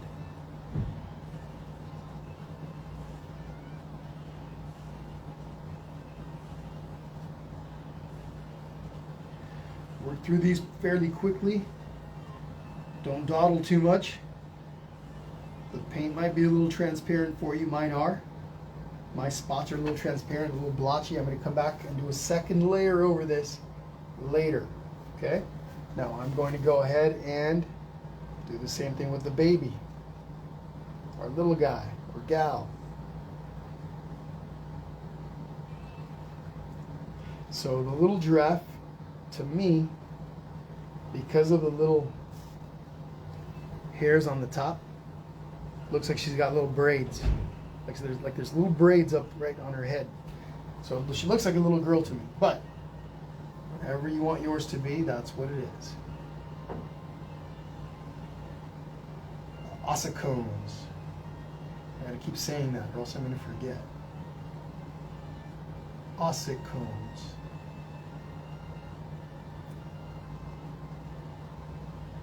I can say I learned something new when I was looking these guys up. And I said, what are those things? Are those bones? Well, what is that? Bony protrusions is what I remember. All right.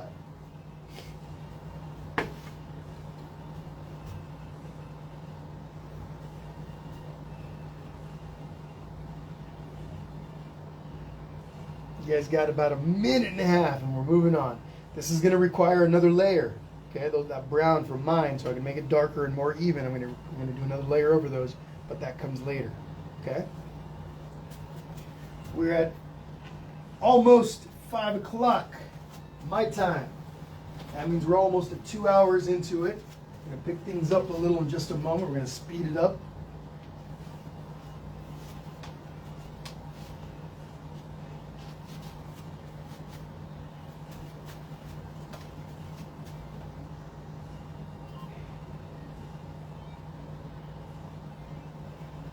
So Shane and Charlene Brower, somebody said, my color won't stay on the spots. Got any tips? What kind of paint are you using? What is it, acrylic paint? First off, first question, is it acrylic paint?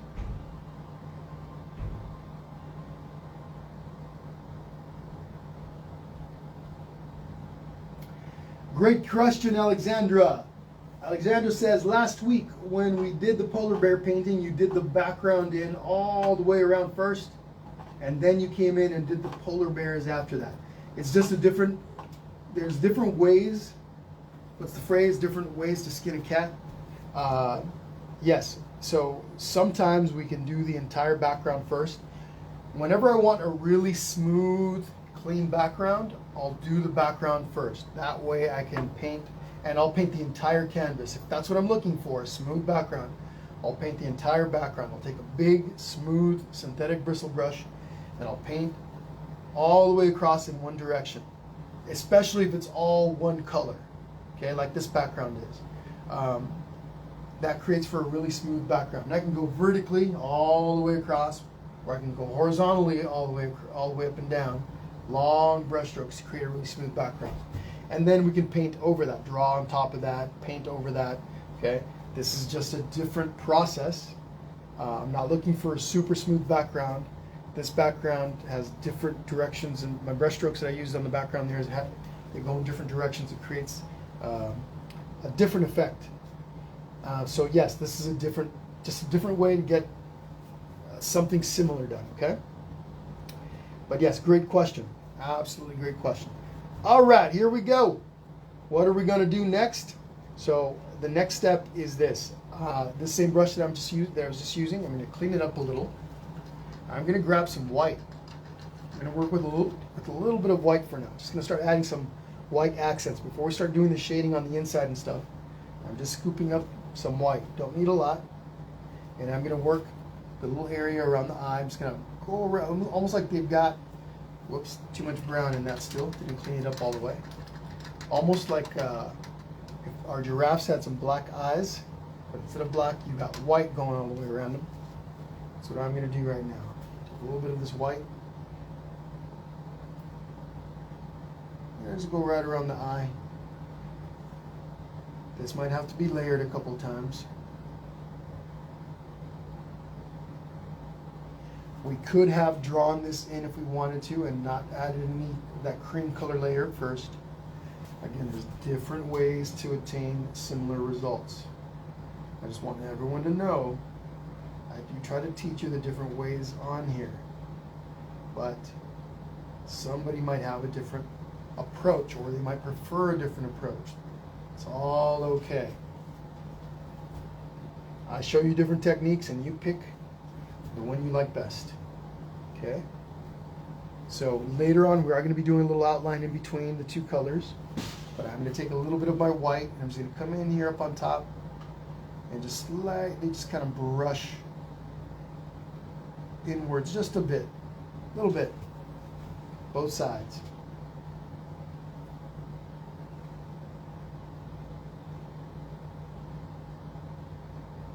Okay. I'm also going to take some of this and just on the tips of my ears, just adding some highlights in here. Now, some people like to do all the dark areas first and then come in and add their highlights later. Some people like to do all the lighter parts first and come in and add the dark parts later. There's different steps, and they can all, there's some steps are crucial, and then there's some that can be mixed up. Mixed around, jumped around, you can skip, and it's all good. Okay, now we're going to do the same thing to the little guy, all this area around the eyes.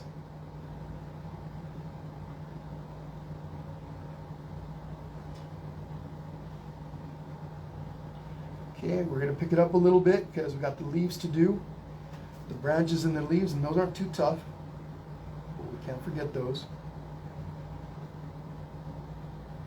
But anyhow, moral to my story. I don't want any of you to think that I'm telling you this is the only way that you can achieve these results. Not at all. Different ways. You're going to, as you progress in your journey, and I know some of you have been doing this for a while. When I did the little questionnaire, I asked a couple of weeks ago, or weeks or so ago on the page, I asked, hey guys, I want to learn about you guys. Let me know what your experience is. You know, what would you like to learn next, et cetera, et cetera. Some of you have been painting for a long time. So some of you may have developed different ways of doing some of this stuff.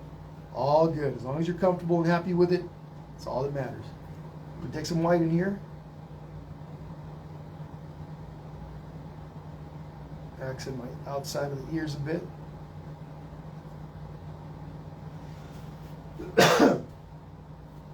Every once in a while I get somebody who will say, hey Jesse, I noticed there's differences between your original painting and then the new one that you create with us.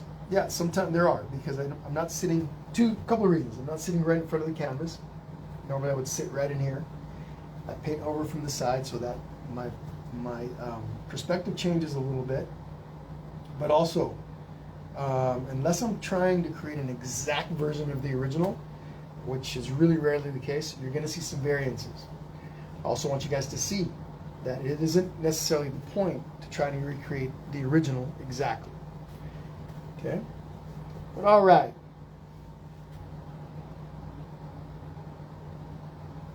So we added some white around the eyes, accented the ears a little bit.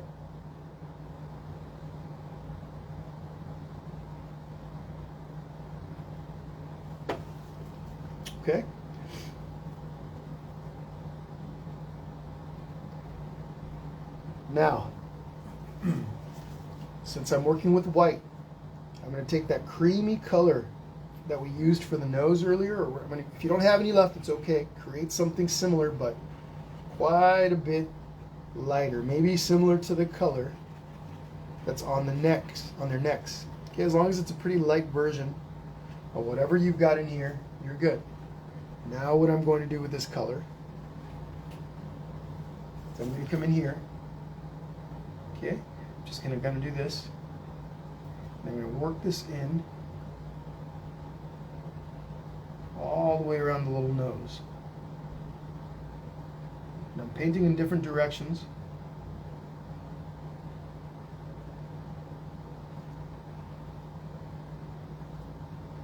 So again, it's a really light color, really close to what we added on the necks and the side of the face. Doesn't have to be exactly that color, but somewhere, something kind of close. You're just going to come in here.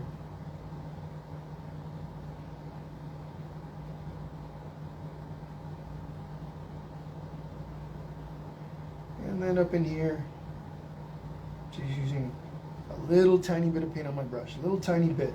Don't have much. I'm just going to, on the edges, I'm just going to smudge it around a little bit. Allow that to blend in with the background a little, so that what happens, just really subtle, the color starts to get a little bit less, so it's lighter on the further down. It's all light up in here, but as it starts getting over up to that edge, it gets a little bit darker. It's going to blend a touch with that background. So in here, we're just going to come in, add some more.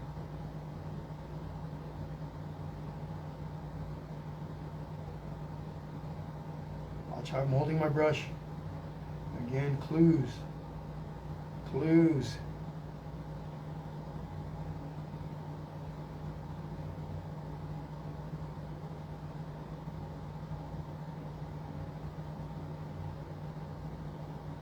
Okay.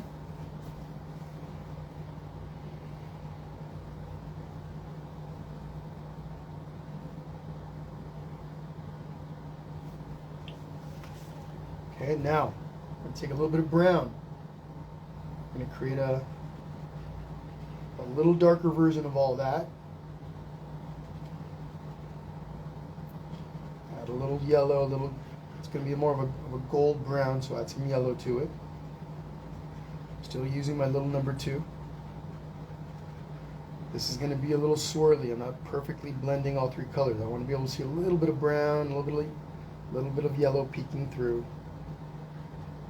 If you don't attain that, don't worry. So again, a little bit of yellow, a little bit of brown in there. Now I'm going to take this color and I'm going to go like this. So brushing in different directions.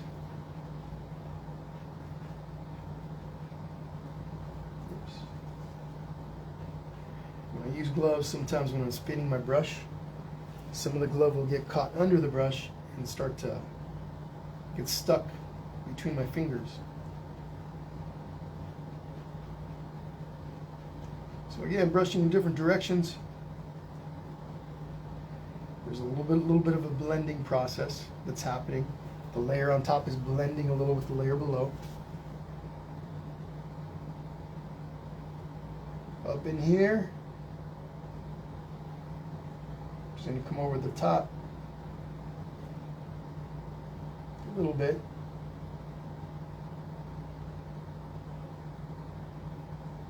When we do some outlining around the edges and stuff, things are going to pop more, okay? And this is going to require one more layer of this light color, which we'll add later before we have the little brown spots, brown gold spots on the inside of those cheeks. But up here, I'm going to take a little bit more brown now. A little bit more brown, make this mixture a little darker. Maybe add a little bit of yellow.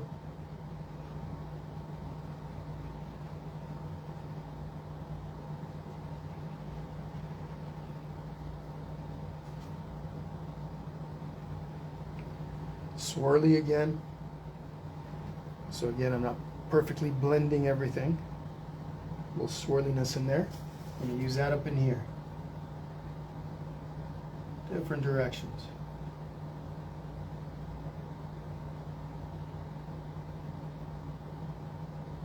Comes up a little.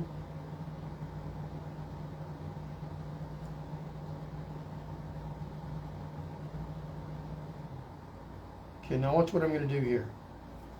Take my brush, got lots of paint on it. I'm going to remove some of it. Now just the paint that's on the canvas now, I'm just going to bring this down on the edges. Because there's very little paint there, I just sit there using the brush, almost a dry brush, right over the top of those edges. And it starts to blend the color with the color below it. Not underneath it, but below it. Down the face. Very little paint on my brush.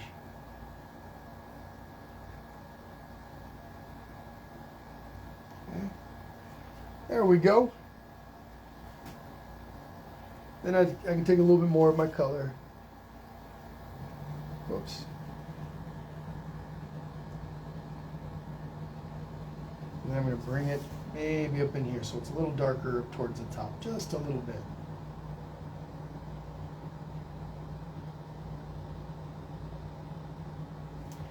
All right. So on my original, this is a little lighter in color, a little more yellow, a little bit more white.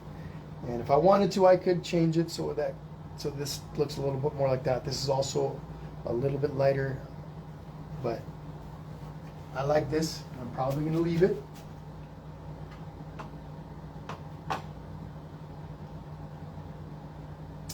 Let's see.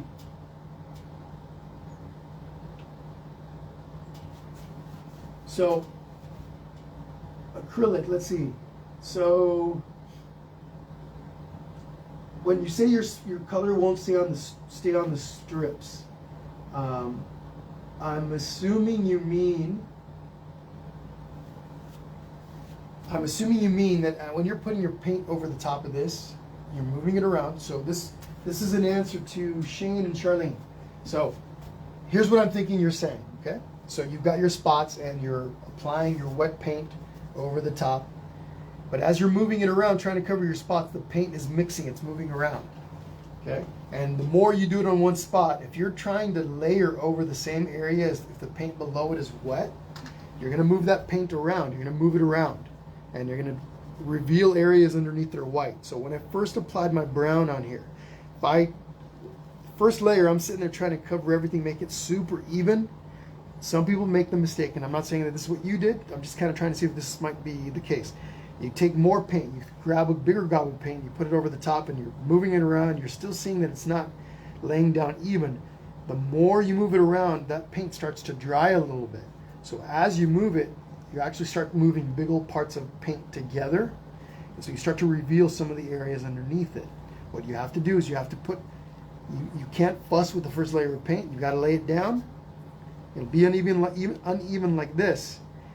Then once it's dried, you'll come in with a second layer. Now when you put that second layer down, it starts getting darker and more even. Okay, now I'm just demonstrating on this spot right now. Okay, we're not there yet. I just want to show you what it looks like when you allow doesn't matter what the layer underneath looks like. It's all blotchy and uneven like this is.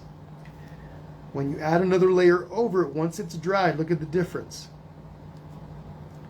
But if you sit there fussing over one spot for too long, when your paint is still wet, you are going to start getting it to start to move around, almost like it's hard to describe, but it's almost like I don't know, like slime that the kids use. If you put a layer, you have a layer of slime, and you put your hand over the top of it, move it, the whole thing kind of starts to roll. That's what the paint will start to do. Okay, so you want to lay down your layer of paint. It's going to be blotchy on that first layer, almost always. And then once it's dried, you can paint over it, and you remove that blotchiness and make it more even. Sometimes it requires 3 layers. It depends on your paint. It depends on your on what it is you're trying to achieve. But the paint type, not type, brand, all that stuff will vary. It will vary with that. So hopefully that's it. Hopefully I answered your question. Yeah, you'll remove the spots on the inside, and then yeah. But as Alexandra says, or so Alexandra had a question also. Let me see if I can find it. Sorry, let me go up.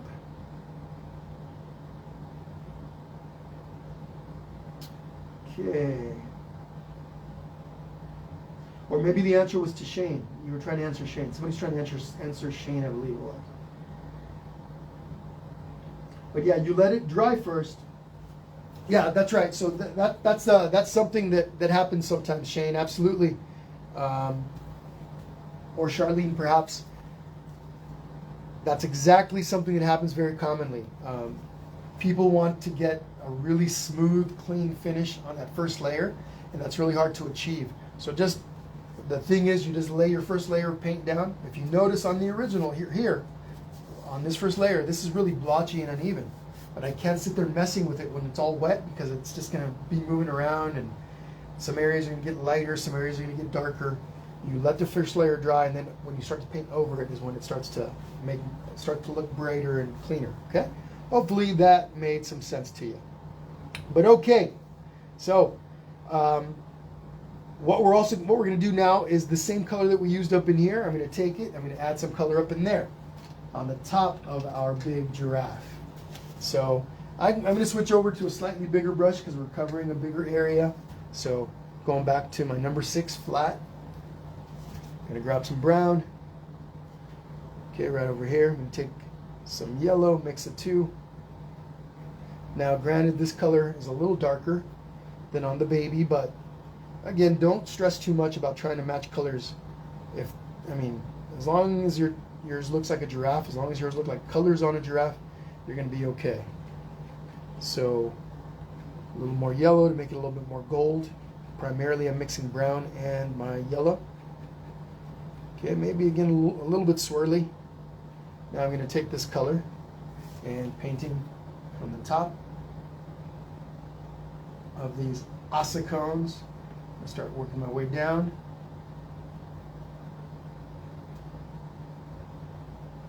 We're going to speed things up now. I think you guys are getting the hang of it. Okay, I'm going to add some of this in here to the little protrusion, little bone up on top. Okay.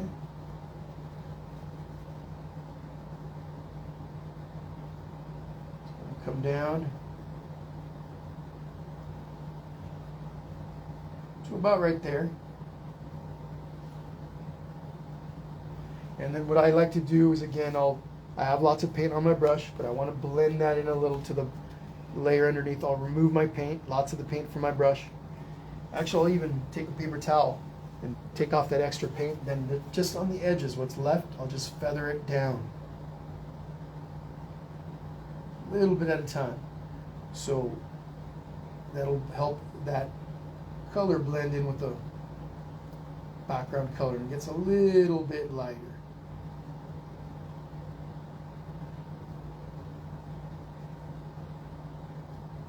Okay, something like that.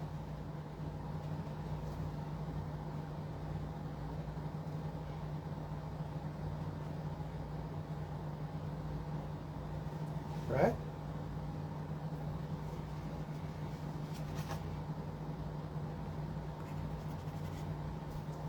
You can also take a little bit of water, mix it in with the color that you're using. A little bit of water and very little paint, and that thins out your paint color, allowing it to be a little bit more transparent. Okay. Now you can also take a paper towel and dab over the top of it, just a little bit, making it a little bit more transparent. And there we go. Okay. Tiny bit of water on your paper towel and just dabbing, or dry towel, a little bit of wet paint, dab it on the edges, and that smooths it out. Okay. Okay. Now I'm just going to take a little bit more brown to a little part. I'm just going to grab some of that same mix we were using, a little bit. Mix the two together. Just want a darker version than what I'm using. And right up in here.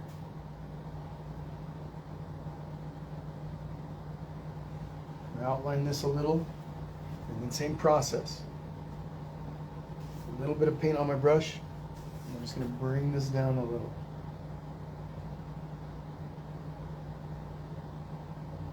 I'm barely touching the canvas.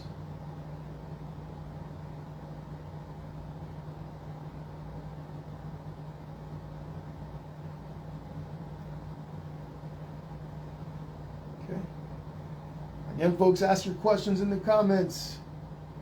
If I don't see it and somebody else sees it, they can answer it for you if they know the answer. And then if I see it, I'll get over there and try to answer it also. There we go. Take a moment with that. Take about a minute, and then we're moving on.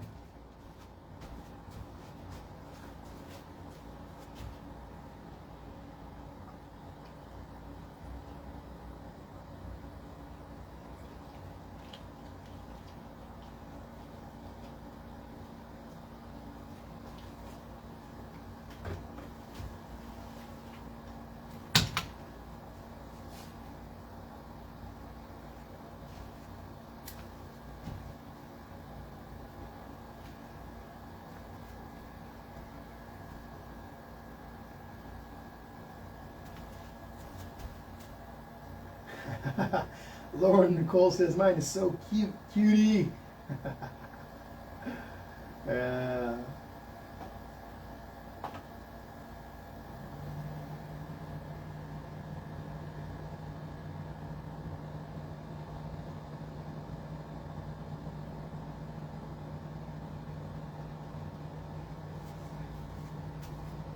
All right, everyone. So, since we're working with some of that dark brown, let's continue. Now we're going to go ahead and do a second layer over all of our spots. Again, now that we're doing a second layer, it should make things darker, more even. Careful with your brush. Use a size that's appropriate for the size of your spots. I'm going to be using my little number 2 flat brush.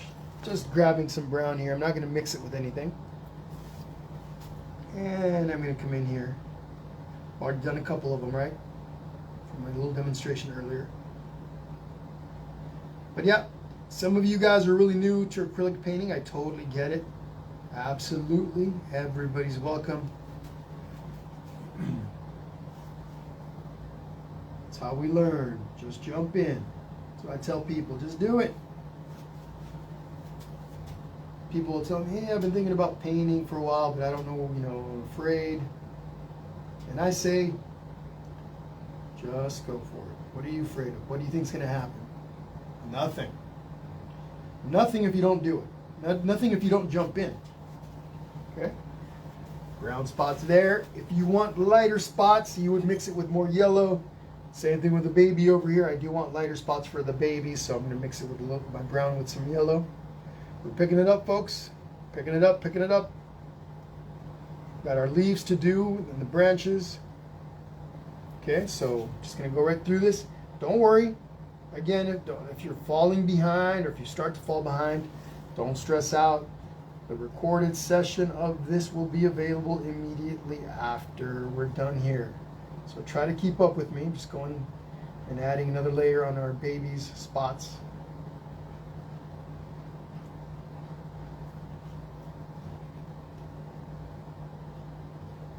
Okay, and I did that pretty quickly, right? So what I want to do next is, as these layers are drying right now, okay, we are going to come in and add some lighter color in here, and we're going to add our little brown gold spots in here. We could lighten this up. We'll see if there's time for it. I kind of like the way this looks. Slightly different than this, but I'm okay with it. We're going to be doing some outlining. We're going to add some branches and stuff, but that's what I want to do right now. I'm going to add some branches. These long branches, the long skinny branches, and the skinny branches are tricky to do. I'm going to take some brown. Watch what I do here. There are a couple of tricks to these skinny, tiny branches. I'm using a small brush. Using my number 2 round brush, and bring some brown over to my plate. Now this is thick brown paint that I'm using. I'm going to take some water. I dip my brush into my water cup. I'm doing this. Take my brush, dip it into my water cup, bring that water over, and blend it in. Now I don't know what color you want your branches to be. You can go brown, you can go gold brown. All good, you decide. I'm going to take a little bit of yellow paint now, mix the two together to lighten up my brown just a touch.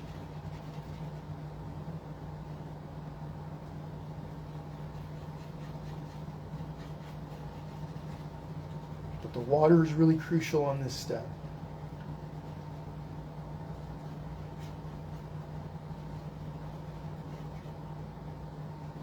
Okay, so watch my brush.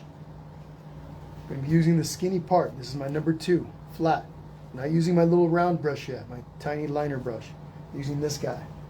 And here's what I do. Wherever I want a branch, up here for example, I'm brushing with the skinny part of the brush, the narrow, not the broad, the narrow, like this. So I'll start right over here somewhere. Okay, so I start very lightly touching the canvas, and as I work my way back, I press the brush a little harder into the canvas so the bristles broaden out, and I go from narrow to broad. Okay, we'll do the same thing over here. Another branch right here. I'm using my finger. I put my finger right up against the canvas. Let me see if I can get a little close up. It's a little hard to do. Okay, so narrow. Okay, narrow. Now, I normally do this straight up like this, straight into the canvas. I'll try to do it sideways so you guys can see.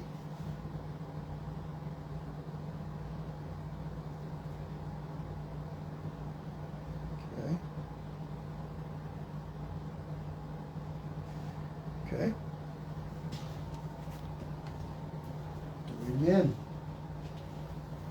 I'm just using doing the big part of the branches. I can work my way from the back forward. Okay, real skinny, skinny, keep them skinny. And then you can add a little bit of girth to them, a little bit of thickness. Okay. Do them as skinny as you can to begin with, and then slowly make them larger. You can also practice on a piece of paper, on a scratch old canvas that you might have lying around. If you're unsure, practice first before coming and doing it on your actual painting. Okay? And then we're going to have one more down here.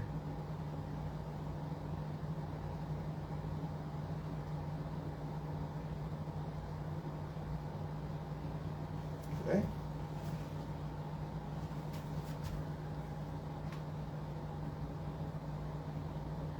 So again, all this can be added later, and I brought this one a little too close to my giraffe for my taste, so I can clean it up. I'm going to take my paper towel. The paint is still wet. I want to do this very lightly and be very gentle with it. I just dipped it into my water cup. I'm going to lightly brush this back, just lightly dabbing over the top with my wet towel. I don't want to remove the background color, so just coming in and lightly tapping over the top.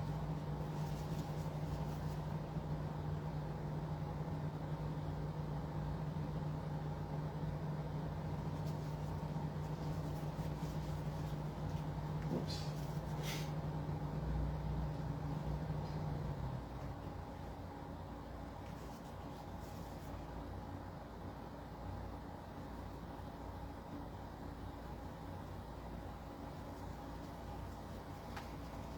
So I'll do it again, another area of my paper towel. As far back as I want this branch to go. And I think that'll do it. I can work with that. Just let me clean up the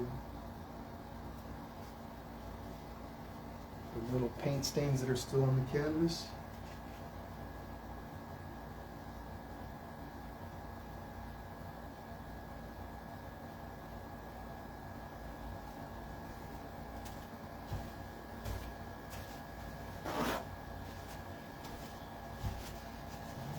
Grab another paper towel, go a cleaner one. Don't want this soaking, I just want it damp.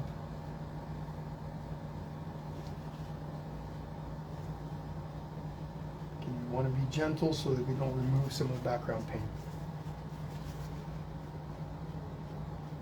Okay.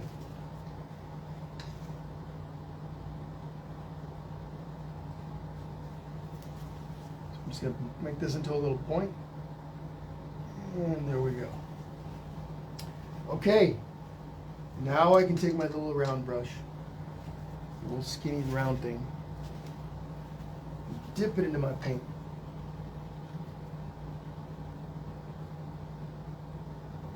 What I do is I press it up against the paper plate, spin it as I pull it away, makes the point nice and skinny. Okay? Now I can make some of these little tiny lines like these here.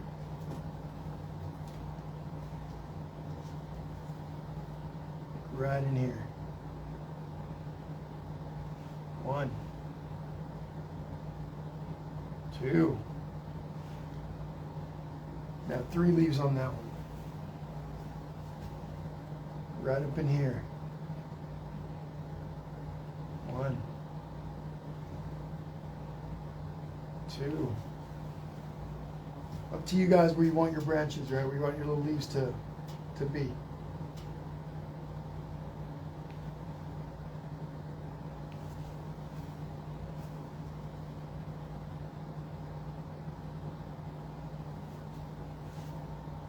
Okay. And I think that's good for mine. I know I have an extra one over here, but I'm not worried about that one. Okay, I'm going to go right into my leaves.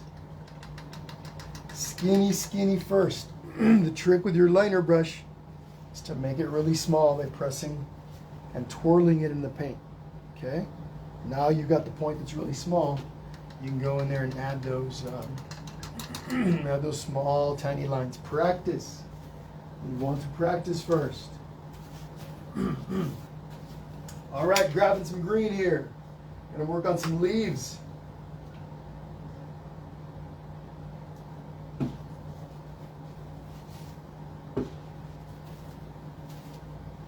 Okay. So I've got this bright green. If I want those more opaque looking colored leaves, I can mix this with a touch of white. Little tiny touch of white makes it a little chalky. I'm going to take a little bit of brown. And then just a tiny, tiny, tiny bit of black. Mix enough to do all of your leaves, okay? So you don't have to end up mixing more paint. So some green, touch of white to make it chalky. Little tiny bit of brown. And a touch of black.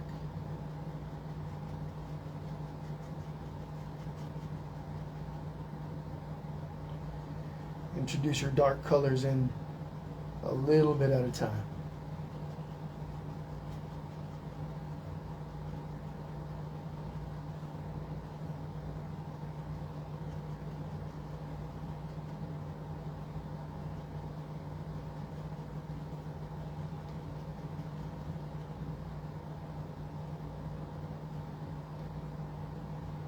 But your leaves can be whatever color you want. Maybe you want yellow leaves, maybe you want bright green leaves, all up to you. Okay, here we go, some water. Because I'm going to be drawing with my liner brush, I like to introduce a little bit of water to the mixture. I'm going to add a little more white to make it chalkier. Here we go. Leaf right here. Curved at the top. Curved at the bottom. Okay.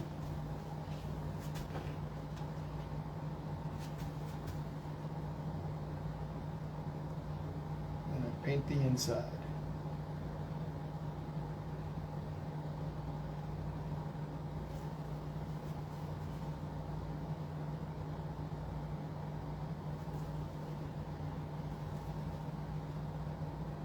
Here, here's my top, and just curve it at the bottom.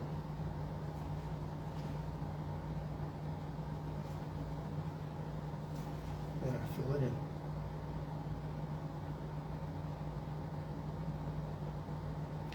Once we outline everything, and that's coming here pretty fast, things are going to stand out. Everything starts to pop. Okay. Around here. color in.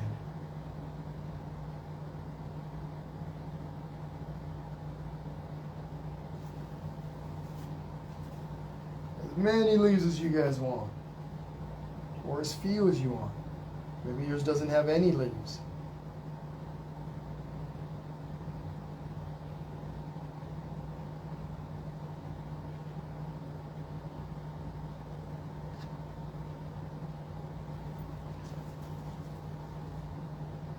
Here. Large leaves, small leaves. So I'm going to start doing just the outlines, and I'll come in with a bigger brush and fill them in.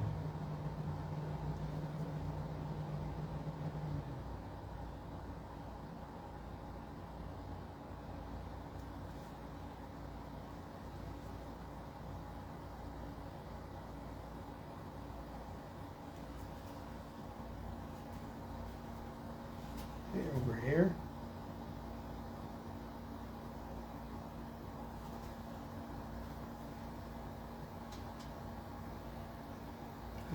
I didn't do the little stems on these, so I'm going to add those here in a moment.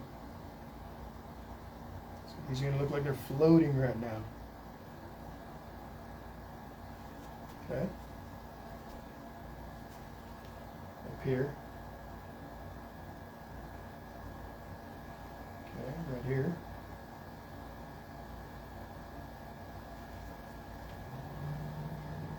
I could add my other one over here. I could come over here and add another one. Probably look a little more complete if I did that. Okay, I did sign my original piece down there, so left a little room over there. But if I wanted to make this fuller, you could have as many leaves and branches as you'd like. So I'm going to grab one of my smaller brushes here.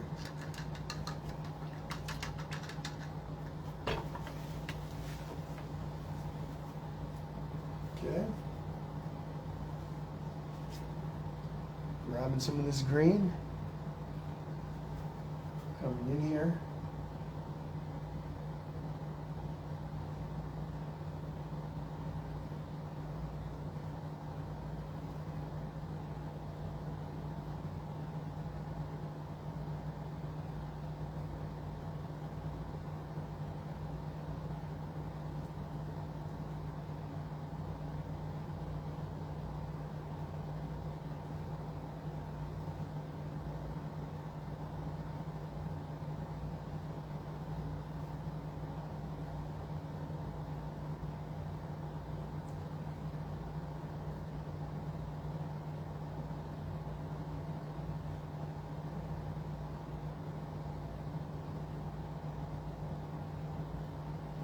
Okay.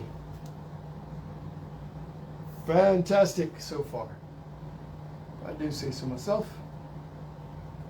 Hope you guys are all enjoying the process. A lot of little steps involved. And then if I wanted to, I could always come in and do a second layer over the leaves. Of course, there's outlining to do.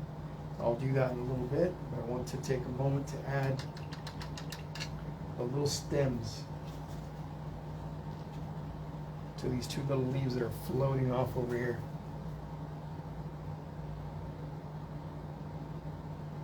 Okay. That'll work. All right, take a moment. And again, folks, if you're falling behind and you're not finished with all your leaves and you see me move to the next step, just go with me. That's pretty self-explanatory, right? You just continue doing the same thing. I accidentally dabbed some green right there, so taking my paper towel, lightly coming over here.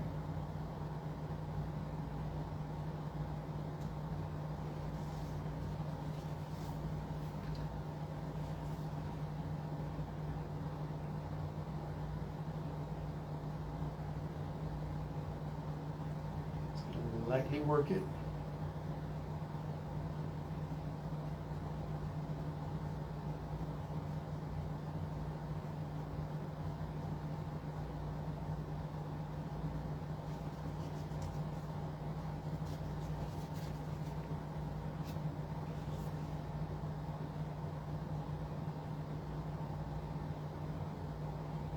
Okay. All right. Your leaves can be round, they can be straight, They can be curved, they can be pointy. It's all good. It's all good. Shane, so I'm not sure. You're saying your brown won't show up. It might just depend on the type of brown that you're using. Kind of hard to tell what you got. So, I apologize, but if you want, send me a message afterwards, and we'll try to figure it out. Okay? But hopefully it's turning out for you. But okay, here we go. Let's continue. What I'm going to do now is I'm going to outline everything in brown, or most everything. Not everything, but most everything's going to be outlined in brown. Since we're working with brown, I'm going to take instead of taking my round liner brush, I'm just going to take my number 2 flat, mix in some water with some brown, and it's about the same color of brown that I use on my spots. So something may be up with your paint, Charlene.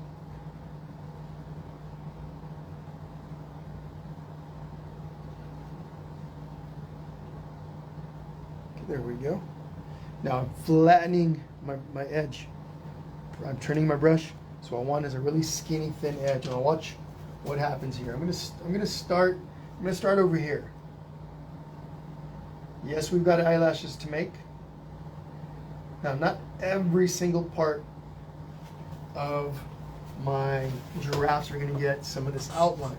It just depends. I'm being a little bit strategic, but especially places like underneath here, the chin. We want to make sure those things stand out, maybe like around the eyes. I find this easier to make little lines with than my round brush.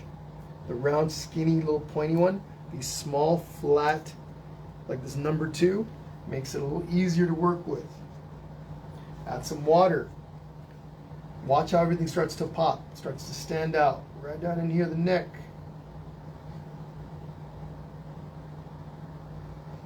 Okay, now things are beginning to stand out and away from the background. My ears.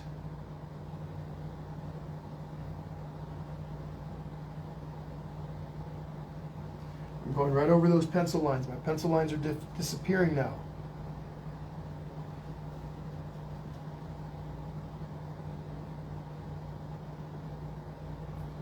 I could use gray for some of these areas. So instead of brown, I can come in here with a little bit of gray and outline. Okay? And I will do a little bit of that. But I'm going to continue with my brown for now, right in here. If you're having a hard time getting your paint to flow like I am, like this, should be pretty easy to make that paint flow.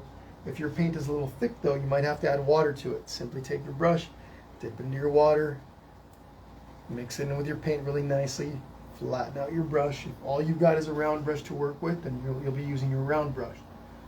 Okay, so right in here, right around where my eye is, I'm going to come down. Okay, over here.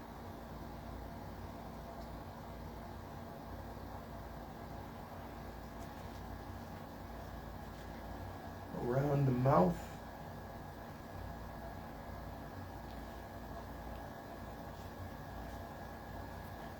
Around my ear.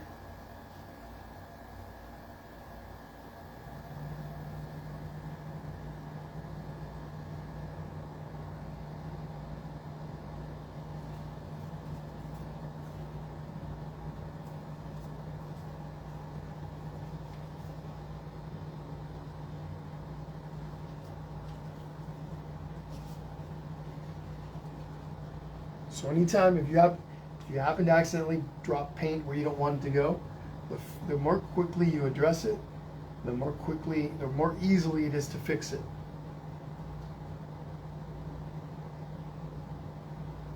If you wait till it dries, it can be a little tricky. Okay? Let's continue with our outlining on the inside.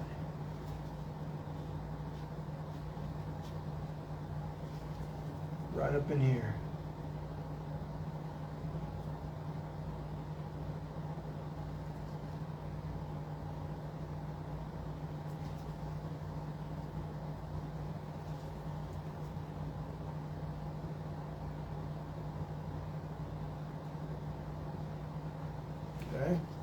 Now, for the little area around the nose, I am going to switch to my round brush, my little zero round pointy thing.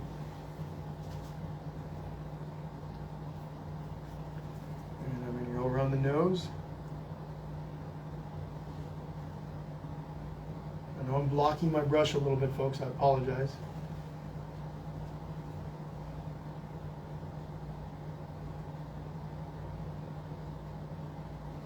Okay. A little heart nose.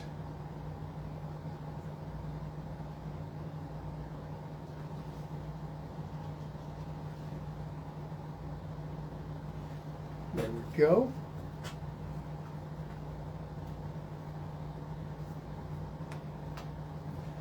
Now, same brush, I'm going to take a little tiny bit of black. Don't need a whole lot, a little bit. I'm going to bring it over to my plate, add a little tiny bit of brown, and then bring some white over. More white than that.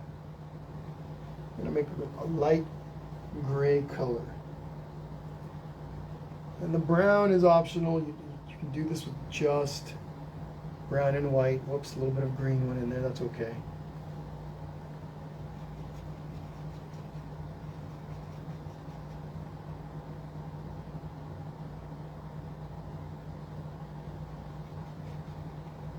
Water.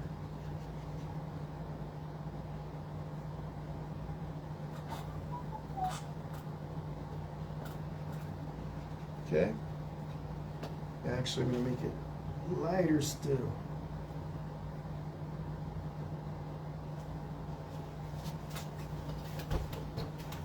Excuse me 1 second, grabbing a little bit of my white.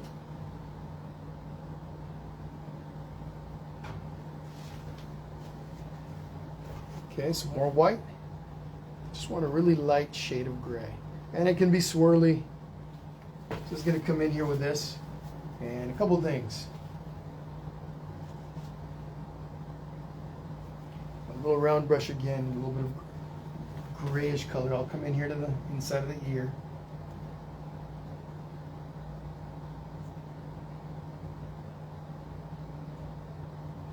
Okay. Over here also.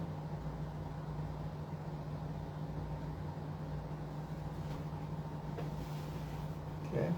Now I'm going to take this same gray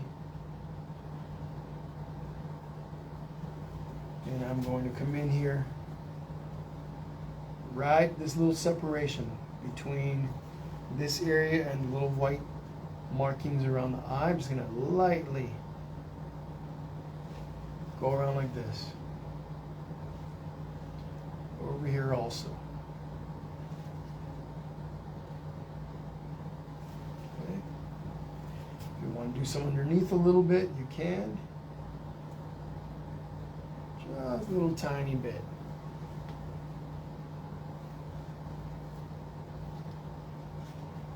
I can also take this color and maybe outline some of the ear parts. A little bit, where the lighter edges are. A little bit, little bit.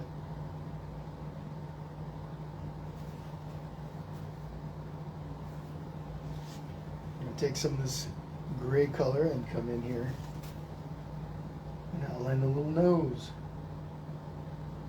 This could also be brown if you want. Orange.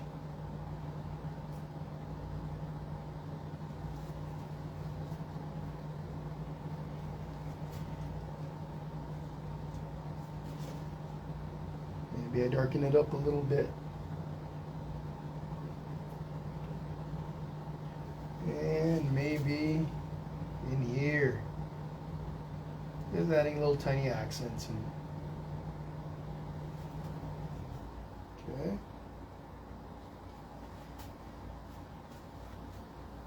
Okay. Let's add some eyelashes. So I'm going to take some black. My round brush.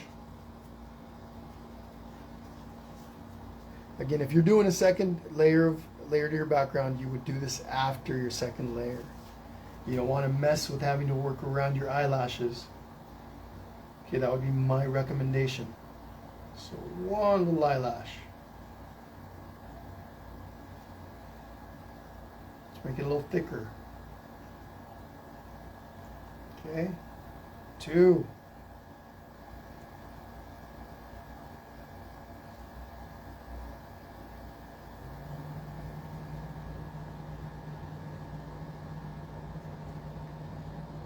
3.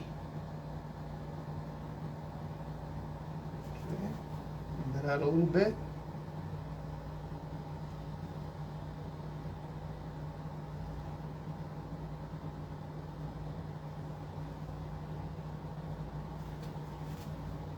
Okay, other side.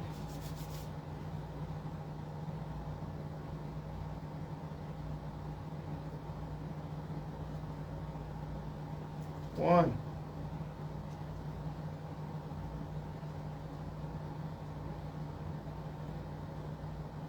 2, 3.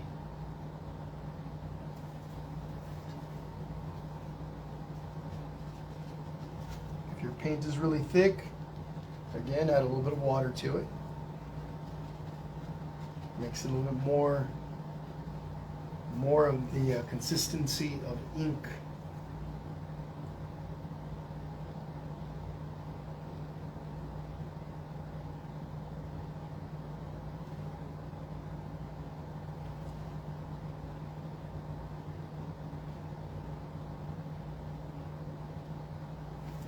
Okay, let's do the little hairs.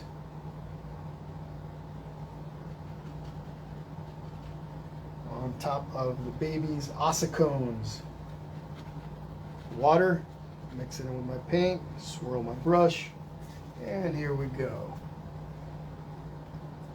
My finger here where it's dry, use that to stabilize my hand. And I'm just gonna do this where you guys can see what I'm doing. So I gotta stand over to the side a bit. As I get to the top, actually I'll do this first. Just bring a bunch of these, a little bit like this. Then I can either work my way up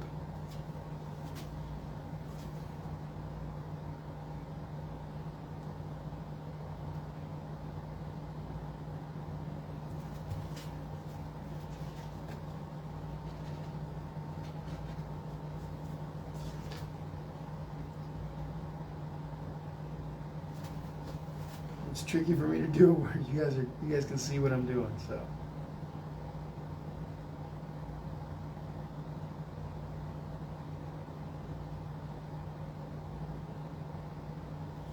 Okay. Now the original's they're a little more separated, but again, I'm used to standing right in front, and they're a little longer than I would like, but let me see if I can fix that.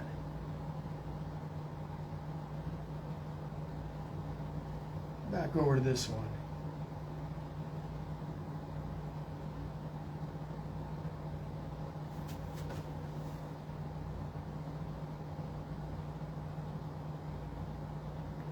You guys get the idea?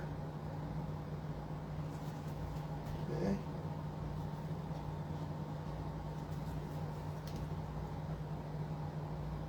You're at the top.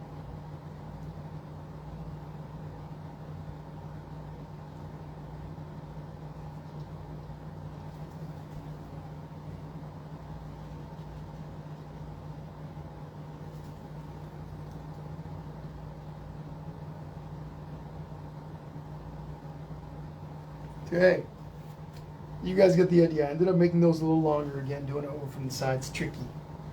But if I wanted to change that, I would increase the thickness of these, the base and everything. I could adjust those, make them a little bit wider, and then even bring some of this light color up a bit. But anyhow, you get the idea. Since I'm working with black, I'm going to go through and outline my leaves. So I outline them, and then I can draw a little line down the center.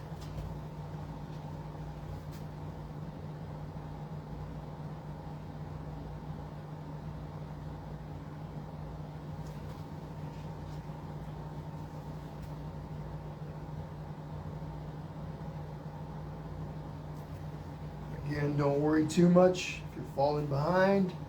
If you're all of a sudden going, hey, does he really picked it up the last few minutes?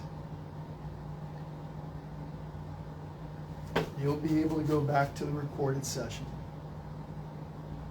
So again, as soon as it's over, I click on the save button, and it's stored right up there on that live tab. Okay, again, water, a little bit of water in your paint.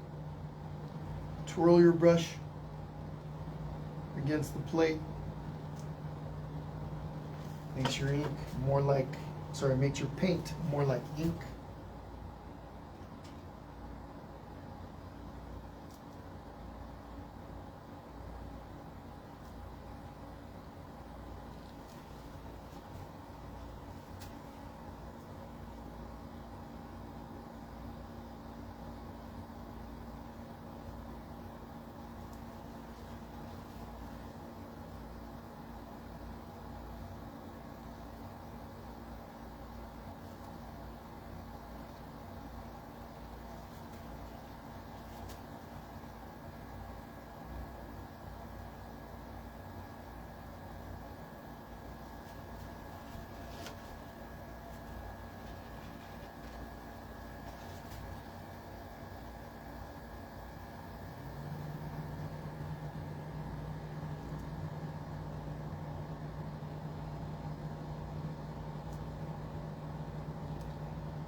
Oh, we need eyelashes on the big one.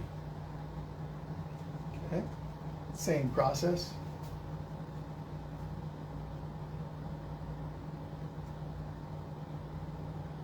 One, two, three. Over to the other side.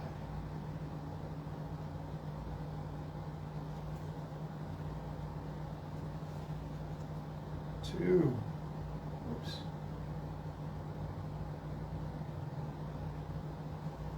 And three. Okay. Watch the eyes come alive here. I'm going to clean up my brush a little using my round brush still.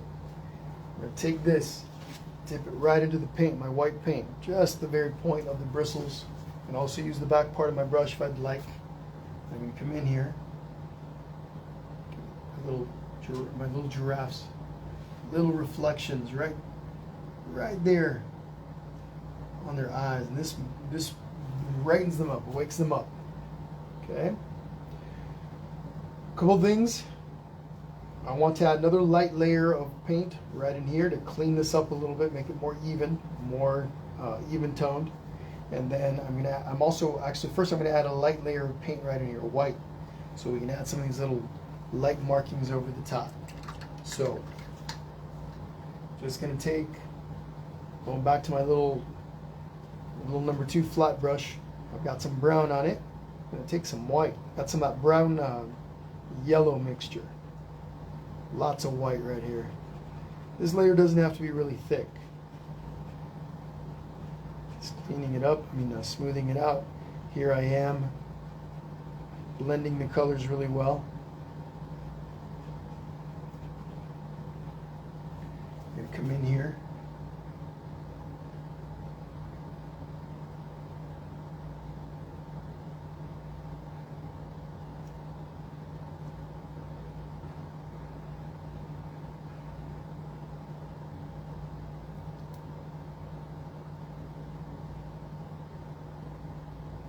Okay.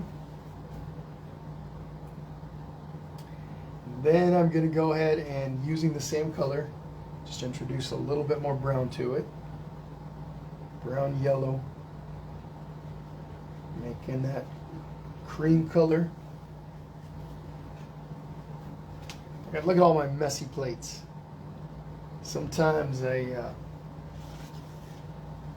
not the most organized painter. Sometimes I lay out all my paints at the beginning and have them all on a palette, one palette, and from that palette I do all my mixing. But sometimes it gets messy like this. A little less structured. It's all good. I'm adding some water in here. Again, I'm just mixing this kind of in between tan color. Putting some water in it. Now I'm going to come in here. Now I'm going to, as I put this over the top of this layer, it's going to clean it up a little. Make it a little bit more even toned. Okay, I'm going to bring this color down here.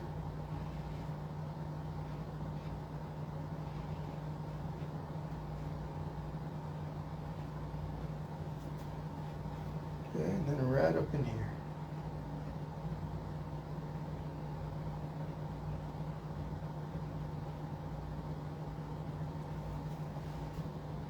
Okay, I like that. And I could do the same thing with this color over here. I mix some more of that, add a little bit of water to it, and go in there and add it over the top, blend it in a little bit. But I'm good with that. I like it. I like that.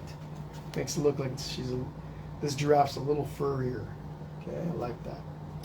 I'm going to take my blow dryer really quickly. I'm going to take my blow dryer and dry this little cheek area.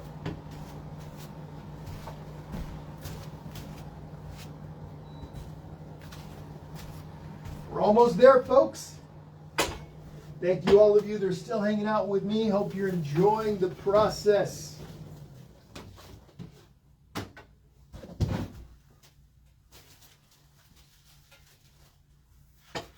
Okay, just got my blow dryer right here. So just going to blow dry this pretty quickly here.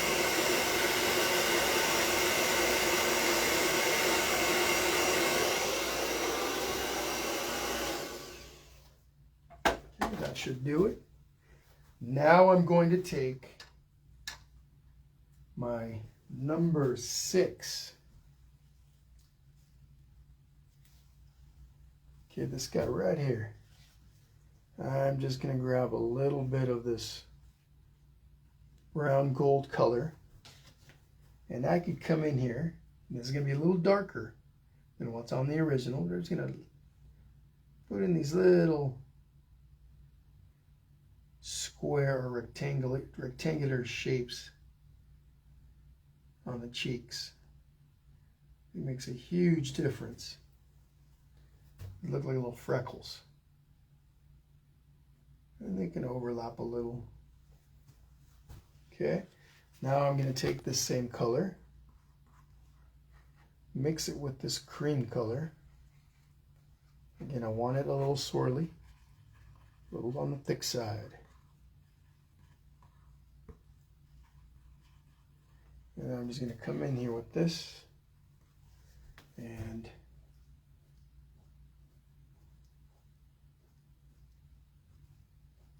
I could even leave it like that. That looks really cool. I like that.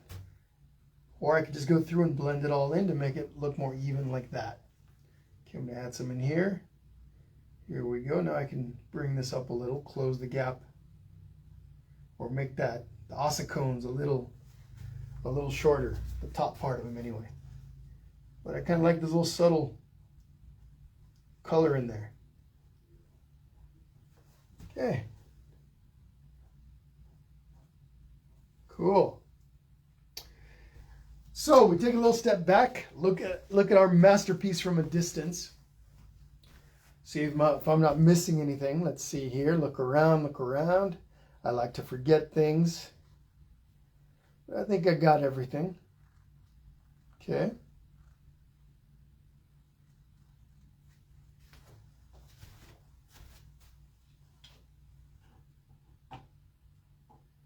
Hang on one second.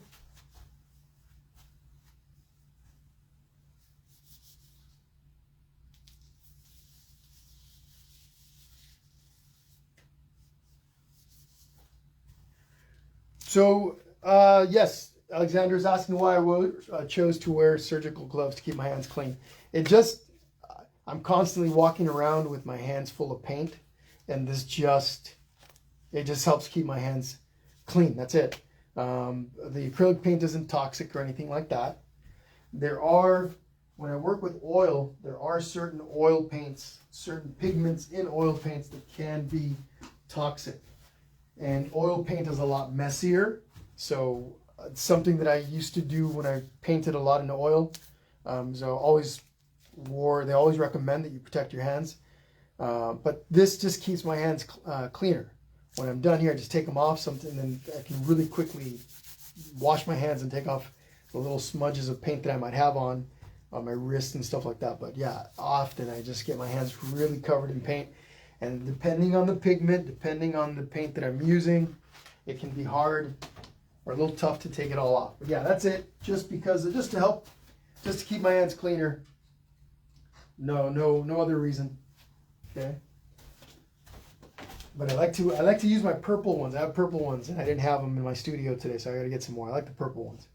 But anyway, folks, that is pretty much it. A couple of things. Here's what I would do. I would sign it first, and I'm going to sign it on the left-hand side. I usually will use a color that I used in the painting, so like I used green over here. But you could use whatever color you want. You can contrast it with a different color. So let's see. Let's do blue. Because why not?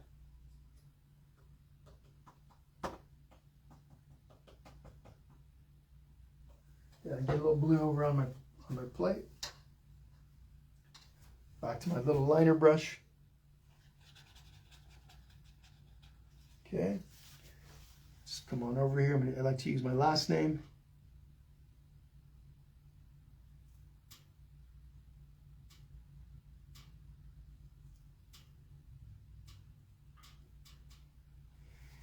You can use your initials, you could use your nickname. Perhaps you have an artistic name that you chose for yours. Oh, and then the last thing that I would do is I would flip it over on its head. Hopefully I saved some of that original gray for the background, and I would come in here and add it over here. That's not a necessary step for me today. Some people don't like to paint their edges. I totally get that, but that would be the very last step that I would do today. Clean that up. And paint the top of it and let it sit there to dry for a few minutes before I flipped it back over, right? So there is that. But anyway, folks, I really appreciate you guys all hanging out today. We went a little bit longer. We went to 3 o'clock. I anticipated about 2 hours and 45 minutes for the painting, but you know. Let's see, Jordan Asbury says, can we put a little shadow under the chin on the mom? And are we going to be able to do the Alice in Wonderland painting I've seen on your Facebook? I love that one. It's beautiful. Oh. Yeah, you could do a little shading underneath the mom's chin. Absolutely. You could do a little shading down in there. That would work. Also, even on the little girl or on the little giraffe, boy or girl, a little shading underneath could help things stand out a little bit. Now, you're asking about the Alice in Wonderland painting. That one is a pretty fantastic and awesome piece to do. It actually glows in the dark, glows under black paint. It's pretty neat. But maybe down the line, that one's a pretty complex piece, but probably no more steps than what's involved in this one. So yeah, we may end up doing that one. We may end up doing that. Okay? Thank you for that request, because I think more like that would be pretty awesome. Wanda Jean says, I finished first time ever. LOL was full post. Thanks so much, Jesse. Always an enjoyable time. Thank you, Wanda. Larissa Cruz Cano. Thank you for being here. Okay, so Shane and Charlene Brower says, my brown paint is a mix of blue and orange neon. Tempera paint. Ah, yes.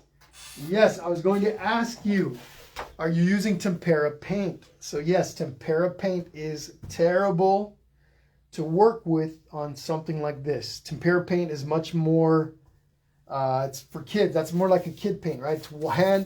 You wash it very easily, washes off with water.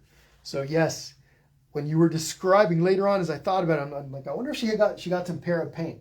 Yes, tempera paint is not recommended for this stuff, and that's exactly what happened. So as you were sitting there trying to paint, it doesn't apply very well, and it takes a long time to dry, long time in comparison to acrylic paint. So, and it's flaky and all this other stuff. So yes, that's what happened. You use tempera paint. What you can do is just simply get some acrylic paint and go right over you can actually wipe tempera paint off, and then paint over the top of it with,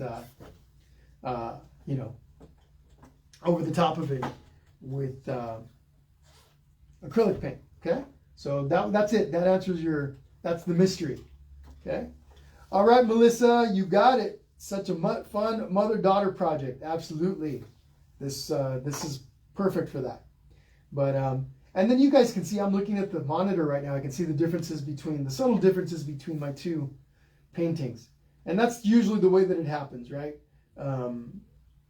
It's not going to be something that you're always going to be doing. It's not necessary to try to recreate the original image exactly. So anyway, folks, thank you guys for being here. I really appreciate it. You guys are awesome. All of you that hung out here till the end. I know it was a pretty long one. How do you keep pointy brushes pointed? Oh, great question. So let's talk about that for a second. Let us talk about brush care. So what I'm going to do as soon as I'm done here, I go over to the sink, a little soap and water. Sometimes you don't need much soap because they're kept, as long as you kept them in the water the whole time, you should be okay. But soap and water, brush. I like to do this when I'm all done. I'll take my fingers and I'll straighten out the bristles, reform the brush. Okay, I'll do the same thing with all of them. A little pointy one, right? I go clean it up, and then when I'm done, I'll do this. Just keep it nice and pointy. You don't want to store these facing down with the weight of the brush on top of the bristles. You don't want to store them like this. Once you've cleaned them up and you've reshaped them, you want to store them facing up, the bristles facing upwards, or the brush laying flat on their sides like this, where there's no weight, no pressure on those bristles. The bristles will get deformed if you do this for a long period of time. Okay, so that's what you want to do. A little soap and water, straighten them out, and then store them that way. This will help maintain your brushes. Now, the brushes that I have, the ones I'm using right now, are from the Fine Touch. There's some basic brushes. They're not real fancy. They're not very expensive. I bought a whole set of like 25 of them for about $10 and some change. The more expensive your brushes, the better they are. So if you are interested in continuing to paint, I would recommend getting nicer brushes as you get more experience. Nicer brushes create better paintings. They're smoother, they're cleaner, they last longer, the brushes do. Also paints. The higher grade paints are more expensive, but they create better finishes. They're easier to use, they flow better, etc., etc., etc. So as you progress in your painting journey, you will want to upgrade your equipment, your supplies. I keep using these guys because I want to show you guys what basic brushes can do. Okay, I do have a set of very nice paint brushes and very nice professional quality paints that I use for my commission pieces, my oil paintings, etc., etc. Although I haven't done too many of those in the recent past, simply because I'm super involved on my live sessions and on my paint parties, at least not during COVID so much, but my Zoom sessions, etc. They keep me pretty busy. But yes, higher quality paints, higher quality brushes will go a long way. Okay, but anyhow, that's how you maintain your brushes. They will last you a long time if you maintain them. Okay, but as soon as we're done here, that's what I do. I run over to my sink, clean them up, reshape them, and store them. Okay, hopefully that answers your question there. But all right, guys, just want to remind you guys. Oh, check this out. This one's not ready yet, not quite there. This one's gonna glow under black light when I'm all done with this. But the day before Valentine's Day, I don't have the event up yet, but I'll be posting this on the 13th. This is more of a kids paint session, but it's open to everybody, kids at heart. Okay, this is gonna glow in the dark. The green's gonna glow under black light. The pink's gonna glow under black light. The heart's gonna glow under black light. The little flower. So anyway, this is coming up. I don't have the event up yet, so be on the lookout. If you have not yet liked the page, please do so you get the notifications. Don't know how many of you were on here yesterday, but we did this little cute sloth. This video is still available for you guys to go check that out. Again, under the description of this video, you'll have a link to my Linktree website. When you click on that, it takes you to a page that shows you all the places that I'm currently posting on social media: Facebook, YouTube, Instagram, pretty soon here, TikTok. It also has a link that takes you to the entire library of Facebook recorded sessions. Okay, so you guys check that out. Also, a couple of weeks, don't forget, we got next week, we got Among Us, but this one's coming up, I think it's around February 6th. So the event is already posted. This one's on the 24th of February. Okay, event is also posted on the event tab on the main Painting with Jesse page. So go check those out. And then lastly, folks, don't forget the virtual tip jar for those of you that can and would like to help me continue doing these. Okay, I've got my virtual tip jar, Venmo, PayPal, Zelle. And then, oh, glitter paint. Great question. Glitter paint. If you wanted to use glitter paint. Hang on one second. Did I miss another question? Let's see.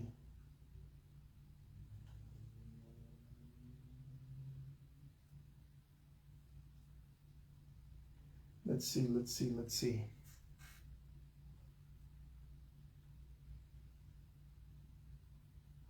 Okay, so I thought I'd miss a question, but I did not. I guess not. Maybe I didn't scroll back far enough. Okay, what was I was about to show you guys something. Somebody asked me something. Now I lost my train of thought. Hold on. Glitter. All right, so if you were going to use glitter, there are different glitter types, and the ones that I use, there's a couple of them.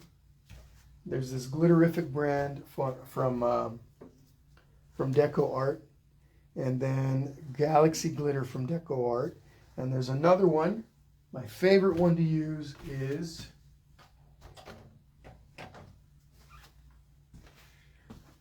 Pearl, Crystal Pearl from Deco Art. And this one's all, this is Craft Twinkles. Craft Twinkles, Glitterific, Galaxy Glitter. Those are all, it's basically glitter floating around in glue. What you could do, okay, for example, this one is a goldish color. I'm trying to read the name on it, but I don't seem to see it anywhere. I'm sure it's probably right in front of me in really small letters, and I can barely see what it says. Anyhow, it's kind of an amber or rose gold color. You could use something like this or gold, and you would use that, you'd apply it anywhere that there's a similar color. Okay, you could also take some of the pearl color, for example, and apply it to the white parts. If you have green glitter, and I do have some, you could come in and add some to your leaves. Anywhere you want, pretty much, for the most part, you could add some glitter. Okay, we're not going to do that now simply because it's already 3 hours in, and I don't want to take too much more of your time. But yeah, you could add glitter all over the place, and the piece would look really amazing. But all right, let's see. Carrie Joanne Cummins says, thank you, Jesse. First time here and very, very new to painting. I'm so happy with how it's turning out. I'm still not done. All right, everyone. Thank you, guys. Again. Let's see. Shane said, LOL, everything looks much more surprised than the first one. I'm not sure what that means. Everything looks much more surprised than the first one. Not sure what that means. But okay, guys. Thank you guys all. I will see you guys all very soon. Again, don't forget to like the page if you haven't already. Okay. I will see you guys all soon. Don't forget, send me pictures. Send me pictures of your masterpieces. Put yourselves in the picture. I like it better when you guys send me pictures of yourselves holding your stuff, especially if you paint in a group. If not, just send me a picture of your painting. Painting with Jesse here on Facebook is the messenger page you want to send it to, okay? All right, guys. Thank you. Bye-bye.